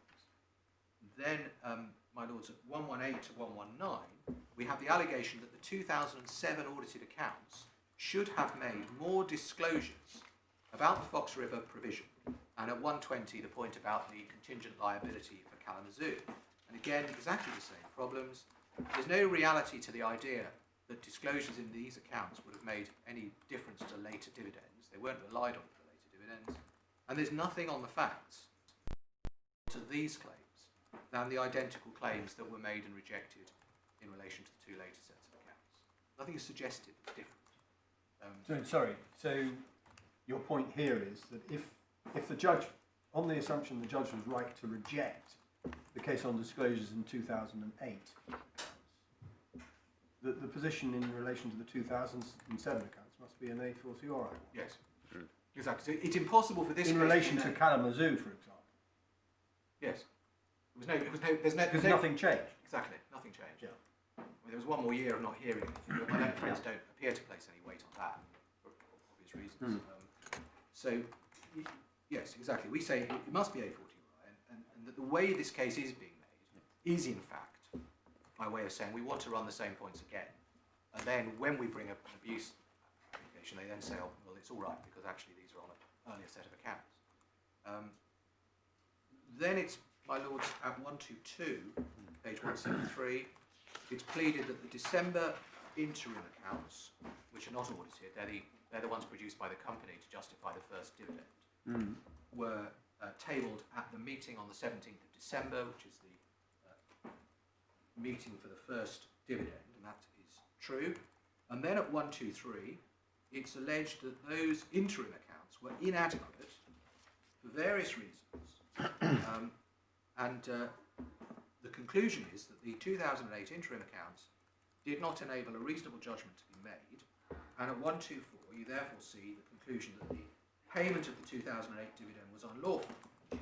And obviously that's a pretty clear collateral attack on one of the big points decided by Mrs. Justice Rose. Now, the link between the sections I've been showing you about the 2007 accounts and the dividend is in paragraph 123, 6 lines up from the bottom, where my learned friends say, effects in the December 2008 interim accounts were a direct result of the deficiencies contained in the 2007 accounts. That's it. It's that bare assertion. The first point is that all of this stuff about 2007 accounts, all it does is lead up to saying the 2008 interim accounts were wrong for the same reasons and therefore the dividend was unlawful. So what's happened is the 2007 accounts have been shoehorned in to try to find something that hasn't already been decided. because PwC had no relevant involvement in the 2008 interim accounts, which founded the first and biggest dividend. No one suggested PwC ever had any involvement in those accounts. So then the key question is, what does one make of that sentence, that one bare assertion? And we say it's doubly a collateral attack. First, it attacks the facts found by Mrs. Justice Rose that the provision in the 2008 interim accounts was in fact calculated afresh. And it's simply a collateral attack on that, all those factual findings. And secondly, the December 2008 interim accounts were defended on their merits by the directors who prepared them. Mrs. Justice Rose held there were no relevant defects in those accounts, and that the dividend was in consequence lawful. And to try to pretend that by saying, oh look back at all these issues in the 2007 accounts, they applied in 2008, you are somehow not attacking the defence of those issues in relation to 2008 is nothing better than, I won't use the word I was going to use, but it is still a collateral attack, we put it that way.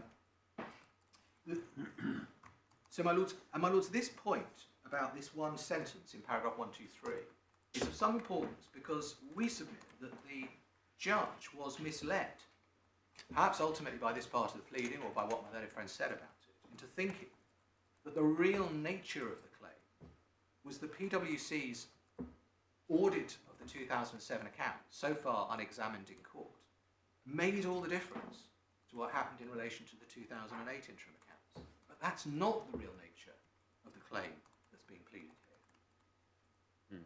And in any way, that way of putting it is no less relitigation than any other, because whatever those points were, they could have been made. But the fact is, they are the same points. But isn't it right that this point is a point that could and should have been put to the directors as part of the case against the directors? To the extent that there is your interim accounts were defective inter alia because of the defective material in the 2007 accounts, for which the directors were also responsible. And they didn't, obviously, your clients audited them, but they were the directors' accounts, as you rightly say. So if it was going to be said, well, what was happening in December 2008 was effectively a continuum of breach of duty by the directors, that's a case that should have been put. Absolutely, my lord. My first point is that actually there isn't anything new here. They are the same points as were put. But your lordship is completely right, that if my learned friend says, oh, there's something in 2007 that wasn't put in relation to 2008, then I would indeed say, well, that's obviously something that could and should have been put to them if it did have an effect on what was in the 2008 account. And there's no doubt it would have been in the circumstances of this trial. We then have paragraph 124 as a result, the dividend was unlawful, obviously attacking the key finding. And then on the next page, for paragraph 125, Winwood and Sequana had a predetermined objective to bring the Fox River liability estimate down below the balance of the Maris policy to enable the provision to be removed and the entirety of the loans to be released. Now this seems to be an attempt to relitigate the very allegation against the directors and Sequana, which was rejected by Mrs. Justice Rose on the basis of their oral evidence at paragraphs 158, 427 and 503, all of which I've shown you. How is that to be determined in a new trial to which they're not party? Presumably again by asking the judge to trawl through the transcripts of the first trial. There are then several pages on the development of the provision towards the 2008 accounts. We reach the 2008 audit at page 183, paragraph 169. The accounts are pleaded at page 185, paragraph 175, and at page 187, paragraph 178.5, the emphasis of matter paragraph is quoted again. Page 187, paragraph 178.5. 5, yeah. Yeah. Just drawing attention to the emphasis of matter is pleaded, and it's then pleaded over the next several paragraphs The heading at the foot of page 187 is the 2009 dividend, and over the next several paragraphs, it's pleaded that the 2008 accounts were relevant to the second dividend, and then the 2009 interim accounts are referred to at page 189, paragraphs 186 to 187. I'm really just tracing through, as your lordship sort of follow where we are in the document. And then at page 190, at paragraph 188, we have a long plea as to why the provision in the 2008 accounts was inadequate. And each and every one of the points made in these sub-paragraphs is traversed in detail by Mrs. Justice Rose between paragraphs 401 and 431 of her judgment. In the case of the last one, one also needs to refer to paragraph 239 of the judgment. In the case of 188. So give me the paragraph numbers again. It's 401 to 431. Mm-hmm. They're all in there, and she deals with it by reference to the evidence of Mr. Martinet and certain experts, as I've shown you, leading to her conclusion that the provision was indeed the best estimate. And that is the key conclusion that my learned friends deny at paragraph 188. This is obviously a key part of the claim, and it attacks a core part of the judgment of Mrs. Justice Rose. Paragraph 189 then follows the pattern of 117 in relation to the previous year. And as I noted then, these allegations are again ones that were expressly rejected by Mrs. Justice Rose. The allegation of 189.1 is rejected by her at paragraphs 432 to 442. The allegation of 189.2 is rejected by her at 378 to 381. Then the points about the NRD liability, which were rejected by Mrs. Justice Rose at paragraphs 382 to 400.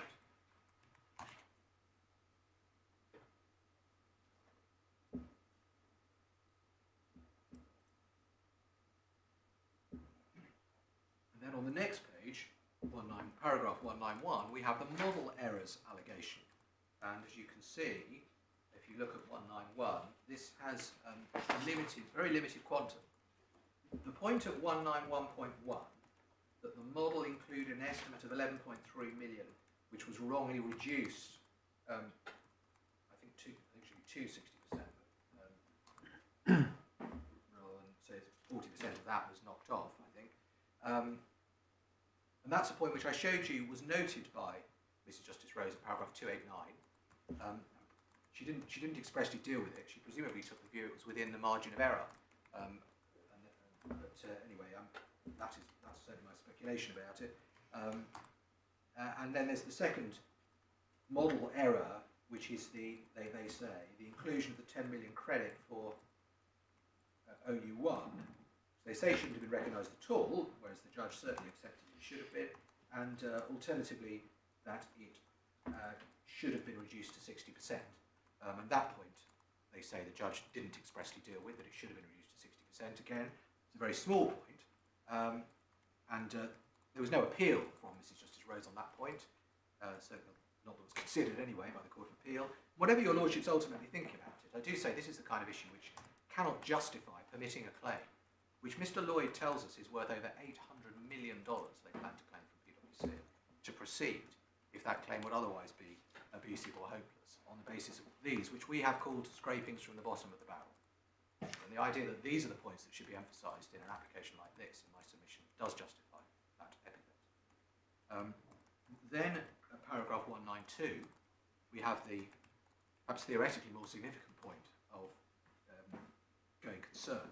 And this is the allegation that the accounts were prepared wrongly on the going concern basis because the provision should have been larger.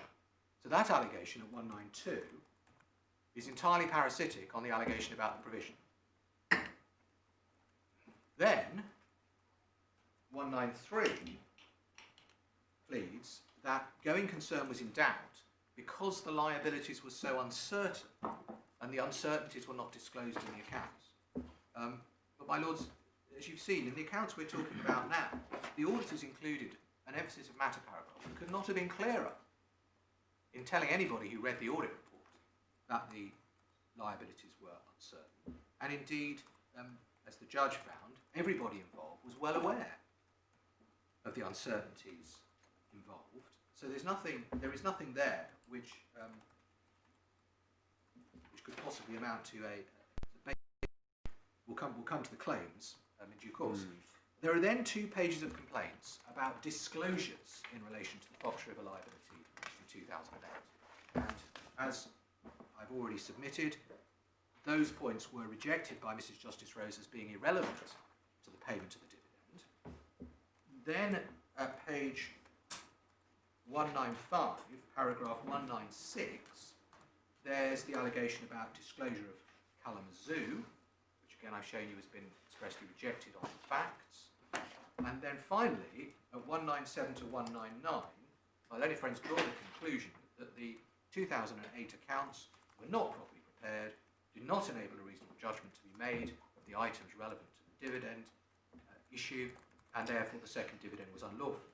So down to paragraph 199, all we do have is a pure collateral attack on the findings that came from the first trial. We then move... With the exception of paragraph 191. Sorry, The 11.3 and the 10. I mean, you say...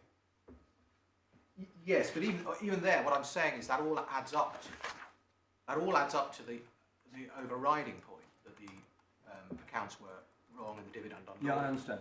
So yes, I agree that. I mean, technically they haven't been addressed. Yes, that by the particular judge. reason. Yeah, that's right.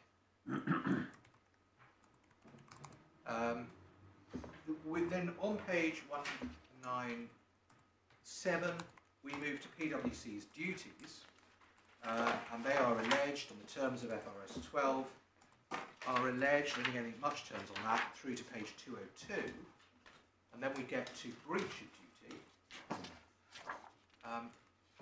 and that begins with an allegation that PwC knew or ought to have known a lot of matters, which are set out, and essentially they're all the matters that are said to be wrong with the 2 sets of audited accounts.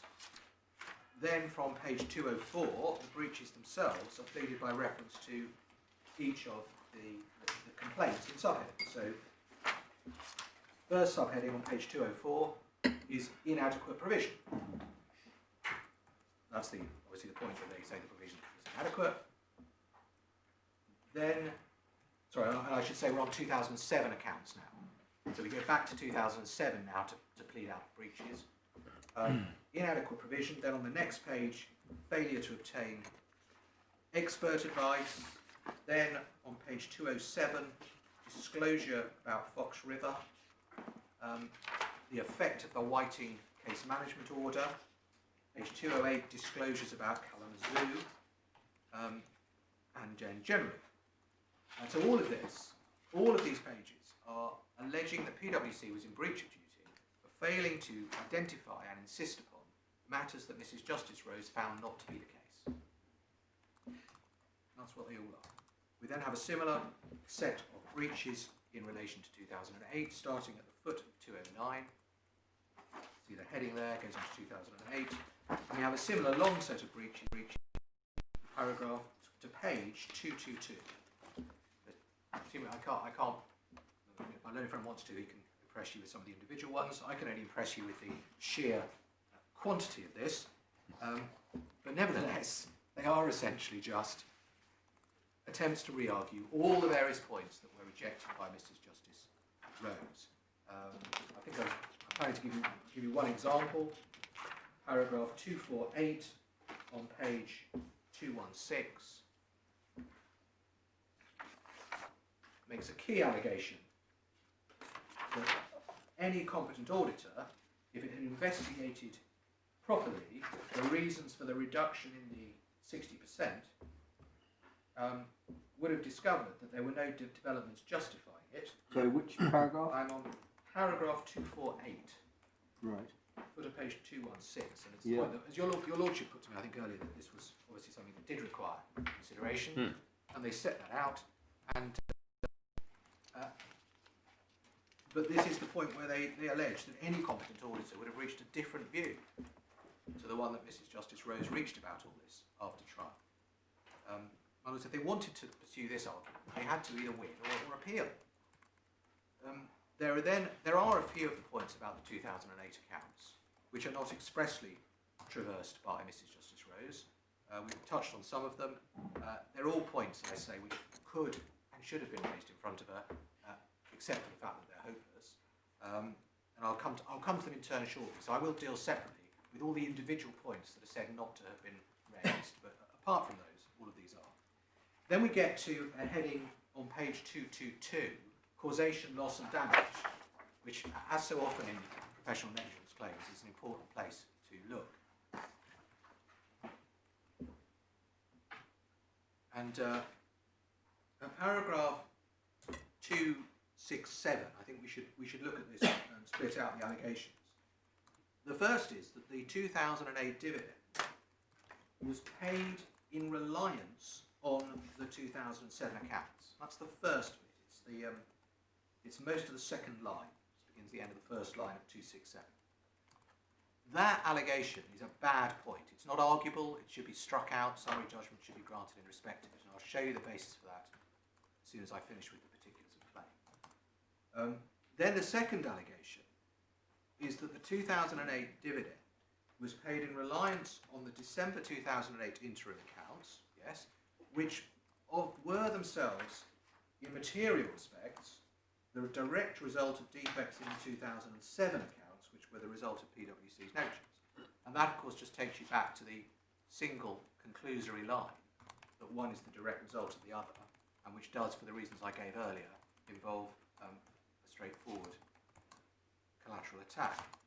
And then the conclusion comes that the 2008 dividend was unlawful and could not and would not have been paid. So in that paragraph, so obviously the point of all this is to reach a different conclusion on that paragraph.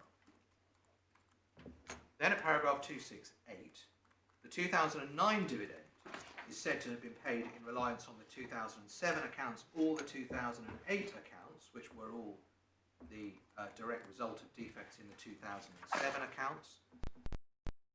That is no better than, well, in many ways it's rather worse, because this is now still further set of accounts onwards, and the structure of this paragraph is otherwise the same, and it concludes with the conclusion that the 2009 dividend was unlawful and could not have been paid. Then at 270, there is a further plea that if PwC had audited properly, the dividends would not have been paid because the directors would not have declared them. And my lords, as I understand it, my learned friends place some emphasis on this paragraph, so I need to look at it fairly carefully. 270.1 pleads that the directors would have increased the provision faced with competent auditors so that it would have become apparent that the dividend was unlawful or contrary to their duties. So that point, they make it clear where it leads up to at the end of 270.1 on page 224. So that point is pure collateral attack. They say that if PwC had done something different, then a completely different conclusion would have been reached about the level of the provision. Then at 270.2, in the alternative to 270.1, it's pleaded that if the directors had not increased the provisions, then PwC would have given an adverse opinion, so that at the end of 270.2, the dividend would have been unlawful or contrary to the directors' duties. So again, it all rolls up to the same point, that the dividends would have been unlawful or contrary to directors' duties. Then 270.3. But if you start from the premise, if one starts, I mean, obviously Mr. Thompson will say we shouldn't start from this premise, but if you start from the premise that Mrs. Justice Rose is right, that the provision was, the 60% provision was an adequate provision or proper, appropriate provision, which was conceded in the end by the claimants, then none of this is arguable, is it? No, that's right, my lord. And the second Because is it's all 38. it's all amounts to saying, well, if only the auditors had done something different, they would have discovered that the provision was inadequate, and the directors would have been forced to accept that it was inadequate. But the judge has found that it wasn't inadequate. Yeah, exactly right, my lord. And of course, one could imagine a pleading which said there was something the auditors could have found out, which only the auditors should have found out, and which any auditor should have found out, which would have changed the whole picture.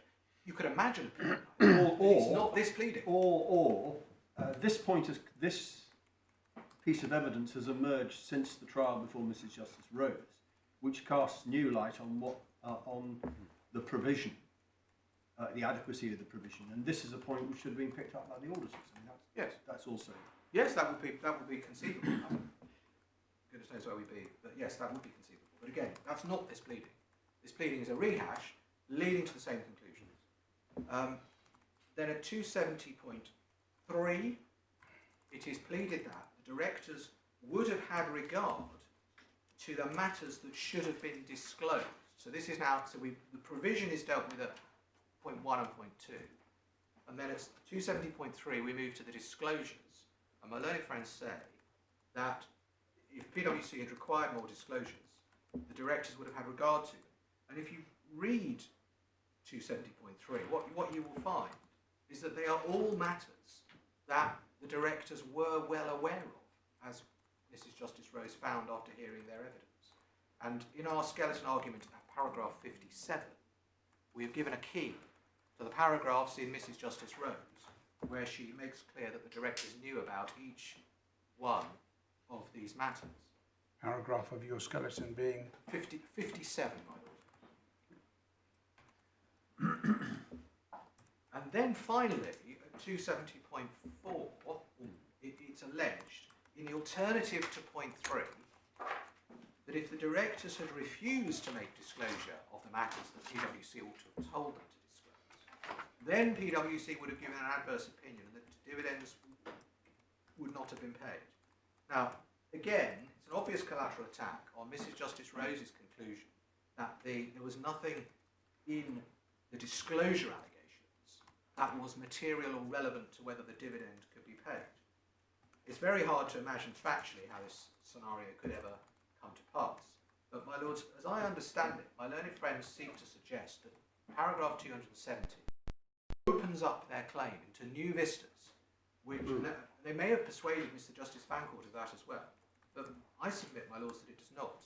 All the paragraph 270 does is it recites the same old points that have been rejected, and then it tacks onto them the argument that if the auditors had insisted on the result that Mrs. Justice Rose rejected, then the directors would have realised they could not proceed. And so it's still a collateral attack. What the paragraph does not do, what it does not do, is plead that there was some important matter that the directors or Sequana, the sole shareholder, did not know, that the auditors should have drawn to their attention. That's the classic reliance on an audit report case. There's something they don't know. They don't know the directors are committing a fraud. Yeah. So it's whatever it might Well, be. the classic is the fraud, isn't it? Yeah. The auditors discovered the fraud. They would have told the directors, and directors would have done something completely different. Yeah, On the hypothesis that the directors didn't know that. Exactly. Or that the figures are wrong for some reason that the auditors should have spotted, whether the directors knew or they knew and the shareholders didn't know. There isn't anything like that. All of the points which it said PwC should have told the directors are things which either were not true, if Mrs. Justice Rose is right, or which they already knew. And the only question is, do they have to be formally disclosed? And when one reads the judgment, it is obvious why there's no plea of some point that wasn't known. Because the investigations that went into the provisions at the time were of enormous depth and complexity. They involved any number of outside experts and consultants. And the investigation at trial was even more in-depth. The directors cross-examined, expert witnesses cross-examined. That's why in the end the claim is hopeless, both because it's abusive and because it has no real prospect of success. And finally, my lords, we just see here that the 271, just confirmation that what the claim is for the payment of dividends. My lords, there's one more point on the new claims, which is I said I would come back to show you why it is a bad point to say that the 2007 accounts were directly relied on for the 2008 dividends. Now, my lord, the particulars of claim does not disclose the basis for that, but we do have an explanation in the form of the fifth witness statement of Mr. Lloyd served on this application, which runs to 110 pages. And I invite your attention to a little bit of that in bundle 3 at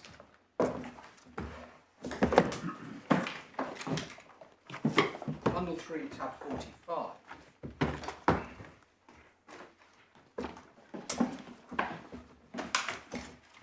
Page 765.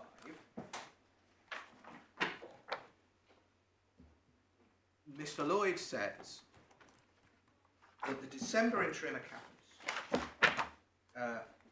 were completed, and as appears from note 9, in respect of the provision for indemnity liabilities, the starting point was again the provision in the 2007 accounts, and the provision in the December of 2008 interim was identical to the 2009, the November interim. And that's right, I accept that the November to December wasn't a significant change. What's completely wrong is what he says appears from note 9. Sorry, where are we? I'm sorry, Mr. Page 765 of the bundle, paragraph 112. 112, sorry. Yeah, I'm sorry. I was looking at page 765. Yes, I'm sorry. It's So my many fault. numbers. My fault. So It he appears says, from note 9. note 9 shows that the starting point was the provision in the 2007 accounts. We can see that. My lords, I'm about to come back to bundle 3 and this page, but I'm also going to invite you to look at the accounts in bundle 2.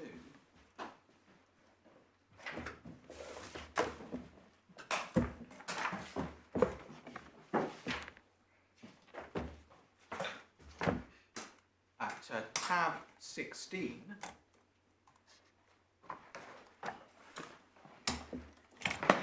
and so these are the interim accounts prepared in December. So these are the ones on which the dividend was based. And we find note 9 on page 307 of the bundle. And this note is in identical format to the note that we see in all the sets of accounts that we've got in the bundle. They always have a note of this sort. And it sets out the size of the provisions at the last account date. It then sets out the charge or credit to the profit and loss account and an exchange gain or loss translating foreign exchange of the provisions. And then the figure for the provision in these accounts. My lords, in these accounts, the balancing, in this note, the balancing figure is the charge to the profit and loss account. This is a balance sheet figure. And what happens is, the new provision is calculated, the note sets out the difference between the new provision and the old provision, and the difference goes to the profit and loss account. That's what happens. It happens in every set of these accounts. There's nothing in this note whatsoever that suggests that the change was in some way calculated as a change from the previous one. So what you've got, so you see the Fox River provision was 59.3, lands at 58.4. There's no significance to the exchange gains, but that 4.1 million, no one has, as your lordships know from Mrs. Justice Rose's judgment, no one has said, oh, I think the provision should fall by 4.1 million. That's not what's happened at all. The provision has been recalculated, and the difference has been calculated as 4.1 million. So there's no arguable basis.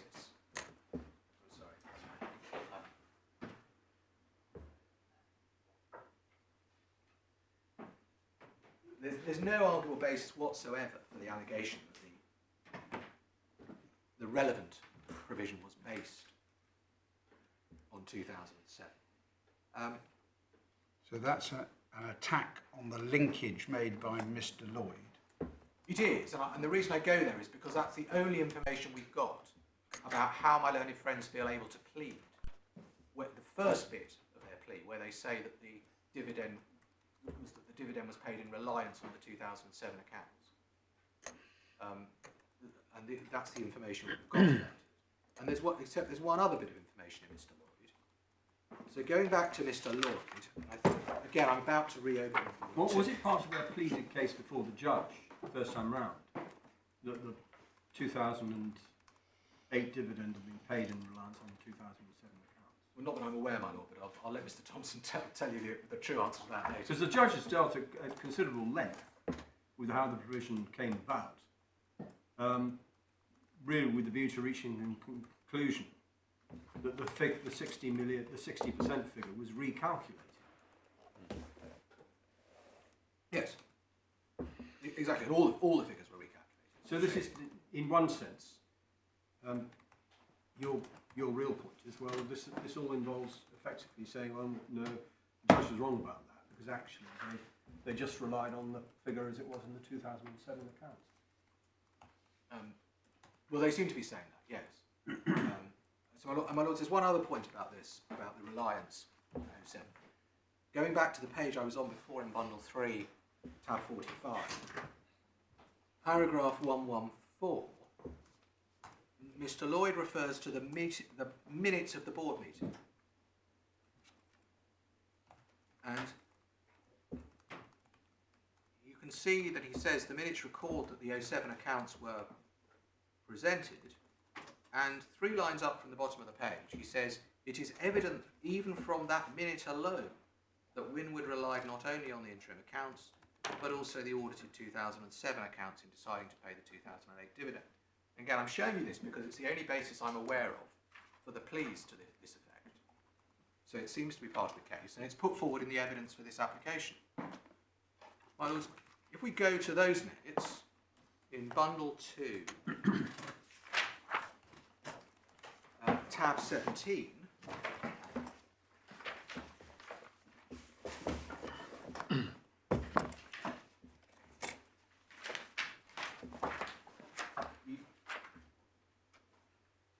what we see is, first of all, there was a lawyer in attendance, Ms. Quemby of Dermot, Will and Emery, and on the next page, paragraph 5, refers to the documents that were tabled, including the 2007 accounts. And then at the foot of that page, paragraph 6.3, in determining the amount of the company's distributable profits, the directors were required, in the first place, to have regard to the company's accounts.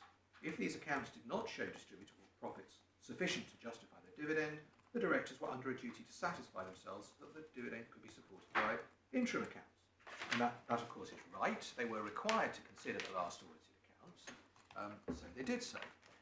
But of course, it was in fact the position that the 2007 accounts did not show distributable profits that could have supported the dividend. There's no dispute about that. It's not controversial. They did not show sufficient distributable profits. Because the key reason for that is that the audited 2007 accounts were prepared before the capital reduction. That was the whole point of the capital reduction, was to create enough distributable profits to make the dividend they wanted to make. So it's not at all controversial that those accounts didn't support the dividend. So, well, that's what that sentence means, isn't it? Yes, exactly. So and this is obviously McDermott's are. Yeah, this is shepherding them through this. Yeah, this is, and what it's saying is, well, because the 2007 accounts don't show sufficient distributable profits, because by definition they don't, because of the size of the receivable, intercompany receivable, then the directors have to satisfy themselves that by reference to the interim accounts, yeah, exactly, that the dividends can be supported. Exactly, and they run through that, and then what this demonstrates is this essentially proves that it's the interim accounts on which they make their decision. Yes, exactly. It has to be, and it is. And then at 6.7, you see they consider the interim accounts, and then at 6.10, having considered and discussed the interim accounts, the directors concluded that the interim accounts enable them to form a reasonable judgment as to the amount of distributable profits and each item it was their duty to have regard to, etc., etc. Exactly. So these minutes confirm that the audited accounts were considered in order to fulfil the statutory duty to look at them and to confirm that they could not support the dividend. So Mr. Lloyd is completely wrong when he says that the minute shows that Winwood relied on the 2007 accounts in deciding to pay the dividend. The minute shows the precise opposite. And that may well explain why Mrs. Justice Rose did not refer to the 2007 accounts in this context. My lords, the last part of the factual story is the events of 2015. The details are set out by Mr. Justice Fancourt at paragraphs 38 to 50. We also refer to the fourth statement of Mr. Hewitson at bundle 3 tab 46 for a reasonably succinct and proper narrative about this, but we don't take serious issue with the way that the judge sets out the facts. And just to summarise it, summarising the initial part of the narrative that I think the judge doesn't necessarily deal with. BTI's, by 19th November 2014, BTI's first claim had been ordered to be tried in February 2016. So on that date, it was ordered to be tried. Sorry, let me be clear about that. On the 19th of November 2014, it was ordered to be tried in February 2016. By that date, BTI had already issued a claim form against PwC, but they had not served it. It was only served in February 2015, as my learned friends note in their skeleton argument, paragraphs 9 and 10. The particulars of claim, which were significantly different to the ones I've just taken you through, were served, the one I've taken you through is amended. The original was really different in a number of important respects. They were served on the 29th of May 2015. On the 12th of June 2015. So the particulars of claim, that's the particulars of claim against PwC, Yeah. and that's a completely different document. Yes, it's significantly different. They're Well, very I significant. mean, when I say a different document, you've taken us at some length through the amended particulars of claim. In the modern way, that's a new document. Yes. It's not red. represented that. Doesn't show any red amendment. No, exactly. It shows. So it doesn't. So we can't tell conveniently, looking at one place, what the old claim was and what the new claim was. No, that's right, my lord. That is the modern way. Whether that's an improvement, I'm going to say I don't think it is. So it's a completely different document anyway. So do we have the 29th of May 2015 particulars of claim, the original? I don't think we do, my lord. The only relevance of it being different is it explains the bit of the history where we said we wanted to apply to strike it out on a number of grounds, not abuse of process because the other trial hadn't happened, but on a number of grounds we said it was hopeless. The only evidence your lordships can see of this is that in Mr. Justice Fancourt's consequentials decision, which is in the bundle immediately after his judgment, he took account of that in relation to the costs of our original strikeout application, which he accepted, and indeed it was accepted by my learned friend, that a number of the points that we had wanted to strike out on had been removed by the amendments. So you can see from that they were significant. I think that's the only relevance of it to that bit of the history. But my lords, I don't think we have it. I'm sure if the lordship wants to see it, of course we can. Yeah. It can be put forward. So there were some particulars anyway on the 29th of May. On the 12th of June 2015, BTI served PwC with an application notice for joinder of the two claims. The application had already been fixed for hearing on the 2nd of July 2015 after discussions with the defendants to the first claim, but no discussions with PwC. They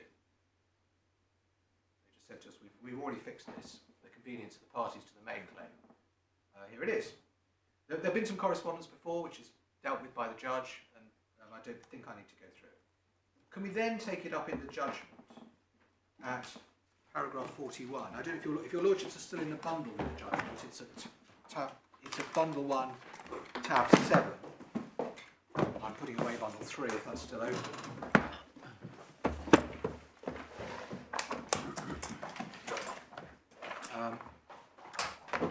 And page 109, paragraph 41 of the judgment. Sorry, it starts on page, the bundle page 108. Yeah. BTI's application for joinder naturally set out the substantial overlap between the claims. So you can see the quote from Mr. Lloyd's earlier witness statement at the top of 109. And as the judge, another important point is he also pointed out, so I'm looking at 41 just above 42, Mr. Lloyd pointed out that if the claims were not heard together, it was likely that third-party disclosure would be sought against PwC, and obviously there could be inconsistent judgments, etc. But it was accepted by BTI that joinder would mean vacating the existing trial date. And I just note that it never the threat of a potential third-party application was never pursued. Obviously, they could have done. As the judge then, disclosure. yes, exactly. If they really thought PwC's documents were important to the issues, no reason to think they wouldn't have done it. No stone was left unturned in this litigation.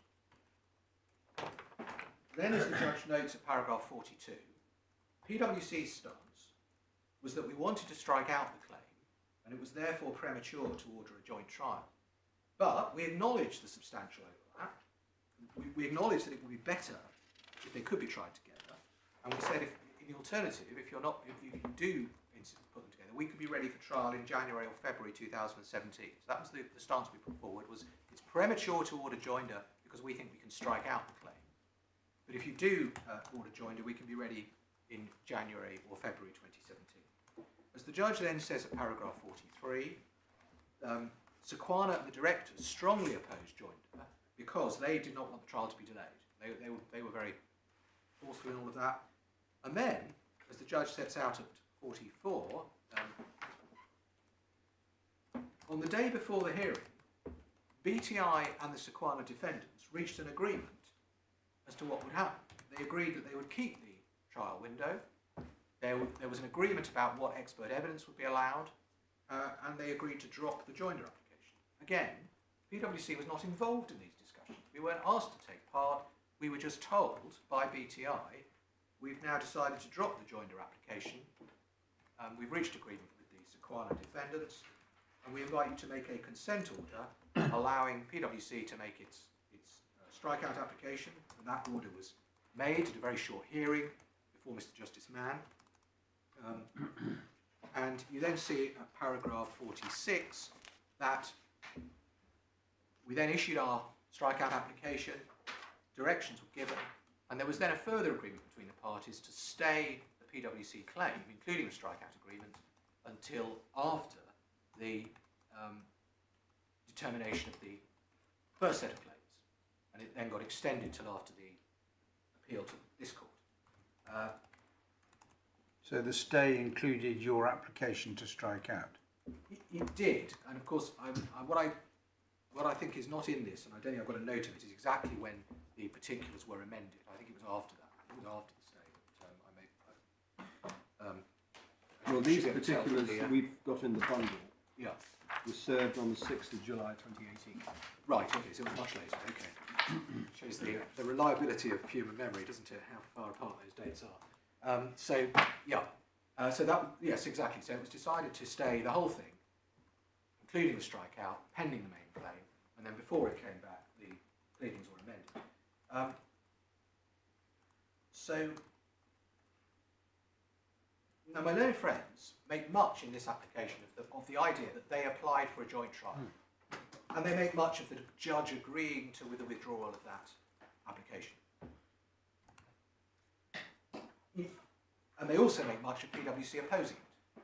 So they've got those 3 points. They say they applied, PwC opposed, and the judge allowed it to be withdrawn. My lords, those 3 points are each literally true, but stated like that, they're each misleading. First, it's literally true that BTI issued an application, but of course they also withdrew it before the court got the chance to consider it. Secondly, it's literally true that PwC opposed the application, but only on the grounds that it was premature, because PwC, having been joined late, wanted their proper procedural rights, which in the end were right, to knock out some really rubbish bits of the claim. we certainly didn't deny that the claims would be better off tried together. And thirdly, of course, it's literally true that the judge accepted the consent order, the first one, but it's hardly fair to imply that BTI had put before him any considerations other than the fact that they'd reached an agreement with the Sequana defendants that would allow the trial to go ahead. That was the key point, and there was no discussion at all, really, of the PwC position. But I mean, the fact is, it was a consent order, to which PwC agreed, wasn't it? Yes, that's right, Mike. That is right. Yeah. And then one has to ask, what does that mean? What are the consequences? Well, I suppose you could have gone before Mr. Justice Mann, not consented, gone before Mr. Justice Mann and explained your position, which was that this pleading was defective. You wanted to make an application to strike out parts of it, so you weren't prepared to consent to, or you wouldn't have been prepared to consent to joinder. But if there was any question of a claim against your client's proceeding, then there should have to be joinder, and the judge would have to deal with it. We could have said You might have faced opposition from the claimants and the Sequana defendants at that stage. No, that's right, my lord. And I accept that. And you know, in a sense, I'm not really arguing with the judge and saying that both sides before him may have tried to take too much from this. But let me make submissions, if I may, about what one can take from it. I do submit it's unfair to try to impute to Mr. Justice Mann any thoughts that may or were not expressed by anybody at the time. But so one has to interpret the situation objectively. And it seems to me that I submit that in interpreting it, one has to bear in mind the factual relationship between the two claims. They're not just any two claims. The first claim involves BTI seeking to establish, as against the company's directors and its sole shareholder, with the company present as BTI's assignor, that the dividends were unlawful and impermissible because the accounts on which they were based were improperly drawn, principally because the provision was too low. That proposition, the one that they needed to prove against the directors and Sequana, was the premise or starting point for a second claim. Namely that, not only were the accounts wrong, but PwC as auditor failed to spot it and should have spotted it. The factual and logical relationship between these two claims does only run in one direction. So the PwC claim is downstream of the Sequana claim. It runs in that direction. So my lords, can we just talk about that a bit? Yes. Why do you say it's downstream? I mean, in a sense, isn't it, you sue both defendants and you wait for them to cut each other's throat? Procedurally, that's quite common in our criminal courts. With claims against professional advisors, that's a not uncommon tactic. Well, it was either because the professional failed to advise, or it was because, regardless of that, the directors made an inadequate provision. But I suppose if they both pleaded along those lines, I mean, the Sequana defendants might have pleaded, well, we did what we did because of all the things that they said in their evidence, but also we relied upon the accountants and we relied upon the auditors. yes. So And the reliance issue would have come up. yes, and my lord, to some extent, the directors did say, of course, one of the things we took into account, it's mentioned in Mr. Justice Ray's judgment, is the fact that we knew the previous set of accounts had been audited. Yeah. And they did say that, but they didn't go over the top. They didn't say, and we had advice from PwC that this was the right provision. They just said, of course, one of the things we knew was that the accounts had been audited. So they did say that. And my lord, of course, your lordship is right that in many cases one might do that. A claimant might do that, and it wouldn't have been wrong to do it. Certainly not. In a better world, these claims would have been brought at the same time. Yeah. But my lord, they are downstream of each other because there is no claim that PwC advised the directors what to put in their provision. There is no such claim. In that sense, this is not like some professional advice claims. The only claim is that PwC failed to identify that the directors' accounts were wrong. Well, I was wondering when that was going to identify that. That, in a sense, is quite an important point as far as you're concerned, isn't it? That this is that the allegations effectively are omissions rather than positive advice. Yes. I mean, in a sense, it's a positive advice to say the accounts are true and fair. Not advice, but it's a positive statement. It's the opinion. Yeah. And you know, the company's entitled to rely on that opinion if it's false. But the first question is it false? And actually, ultimately, that's a question principally between the directors, the shareholders, and any interested creditor who BTI represents. Well, I mean, in a sense, this point is the core point you made earlier in your submissions about the nature of an audit. That the auditors are not advising the directors what provision to make in relation to the Lower Fox River. That's a matter for the directors. The auditors are auditing the accounts to see whether, with that provision in them, they present a true and fair view of the financial state of the company. Yes. And, you know, one could imagine in some cases, the directors might say, well, the really important thing we relied on was something the auditors told us, or the fact that the auditors signed off the previous provision. They could say that, in which case they might need to join the auditors as for contribution or to pass on the claim in some way, or at the very least to say it to the judge. But that wasn't the position of the directors. Although, as I've accepted, the directors certainly did say, we knew that everyone was looking at this. The auditors had looked at it. I think that's how it's put it, one of these points. These other experts had looked at it. But they were not saying, yes, I can see the provision might have been wrong, and it was the auditor's fault. They weren't saying that. They were saying the provision was right, and the judge agreed with them. And in those circumstances, the audit claim doesn't get off the ground, because the starting point is that the accounts are wrong. And then there's the negligence question, should the auditor have spotted it? But if the accounts aren't wrong, and you don't plead an advisory engagement on top of the audit, you don't have a claim against auditors. So the audit claim is downstream of the main allegation that the accounts were wrong. The dividend shouldn't have been paid for that reason. So Yes. the point that my Lord Justice Flaux put to me right at the start was, well, if the claimants had won, you'd have said you weren't bound. Of course, that's right. It would have given them a big leg up. If they'd have won on that upstream issue, that the accounts were wrong, it's true that technically PwC would not have been bound. We would have had a theoretical ability to argue they were right, but that would not have been worth very much against the considered finding that it was wrong. On the other hand, if they failed to show the accounts were wrong, nobody would have expected the claim against PwC to proceed. It would have been a remarkable suggestion, isolate as an objective basis. I'm not saying anybody thought this through. The relationship was then confirmed, the relationship between the two claims, by the later consent order staying. Well, I was about to say, if you stay, I mean, objectively, if there's a stay of the proceedings, it's on the basis that the claim against the directors should proceed first, and the claim against the auditors will only proceed in certain events thereafter, Yes. if the result of the first claim is Yeah. out. Exactly. Otherwise, there's no reason for a stay, might just as well. Exactly.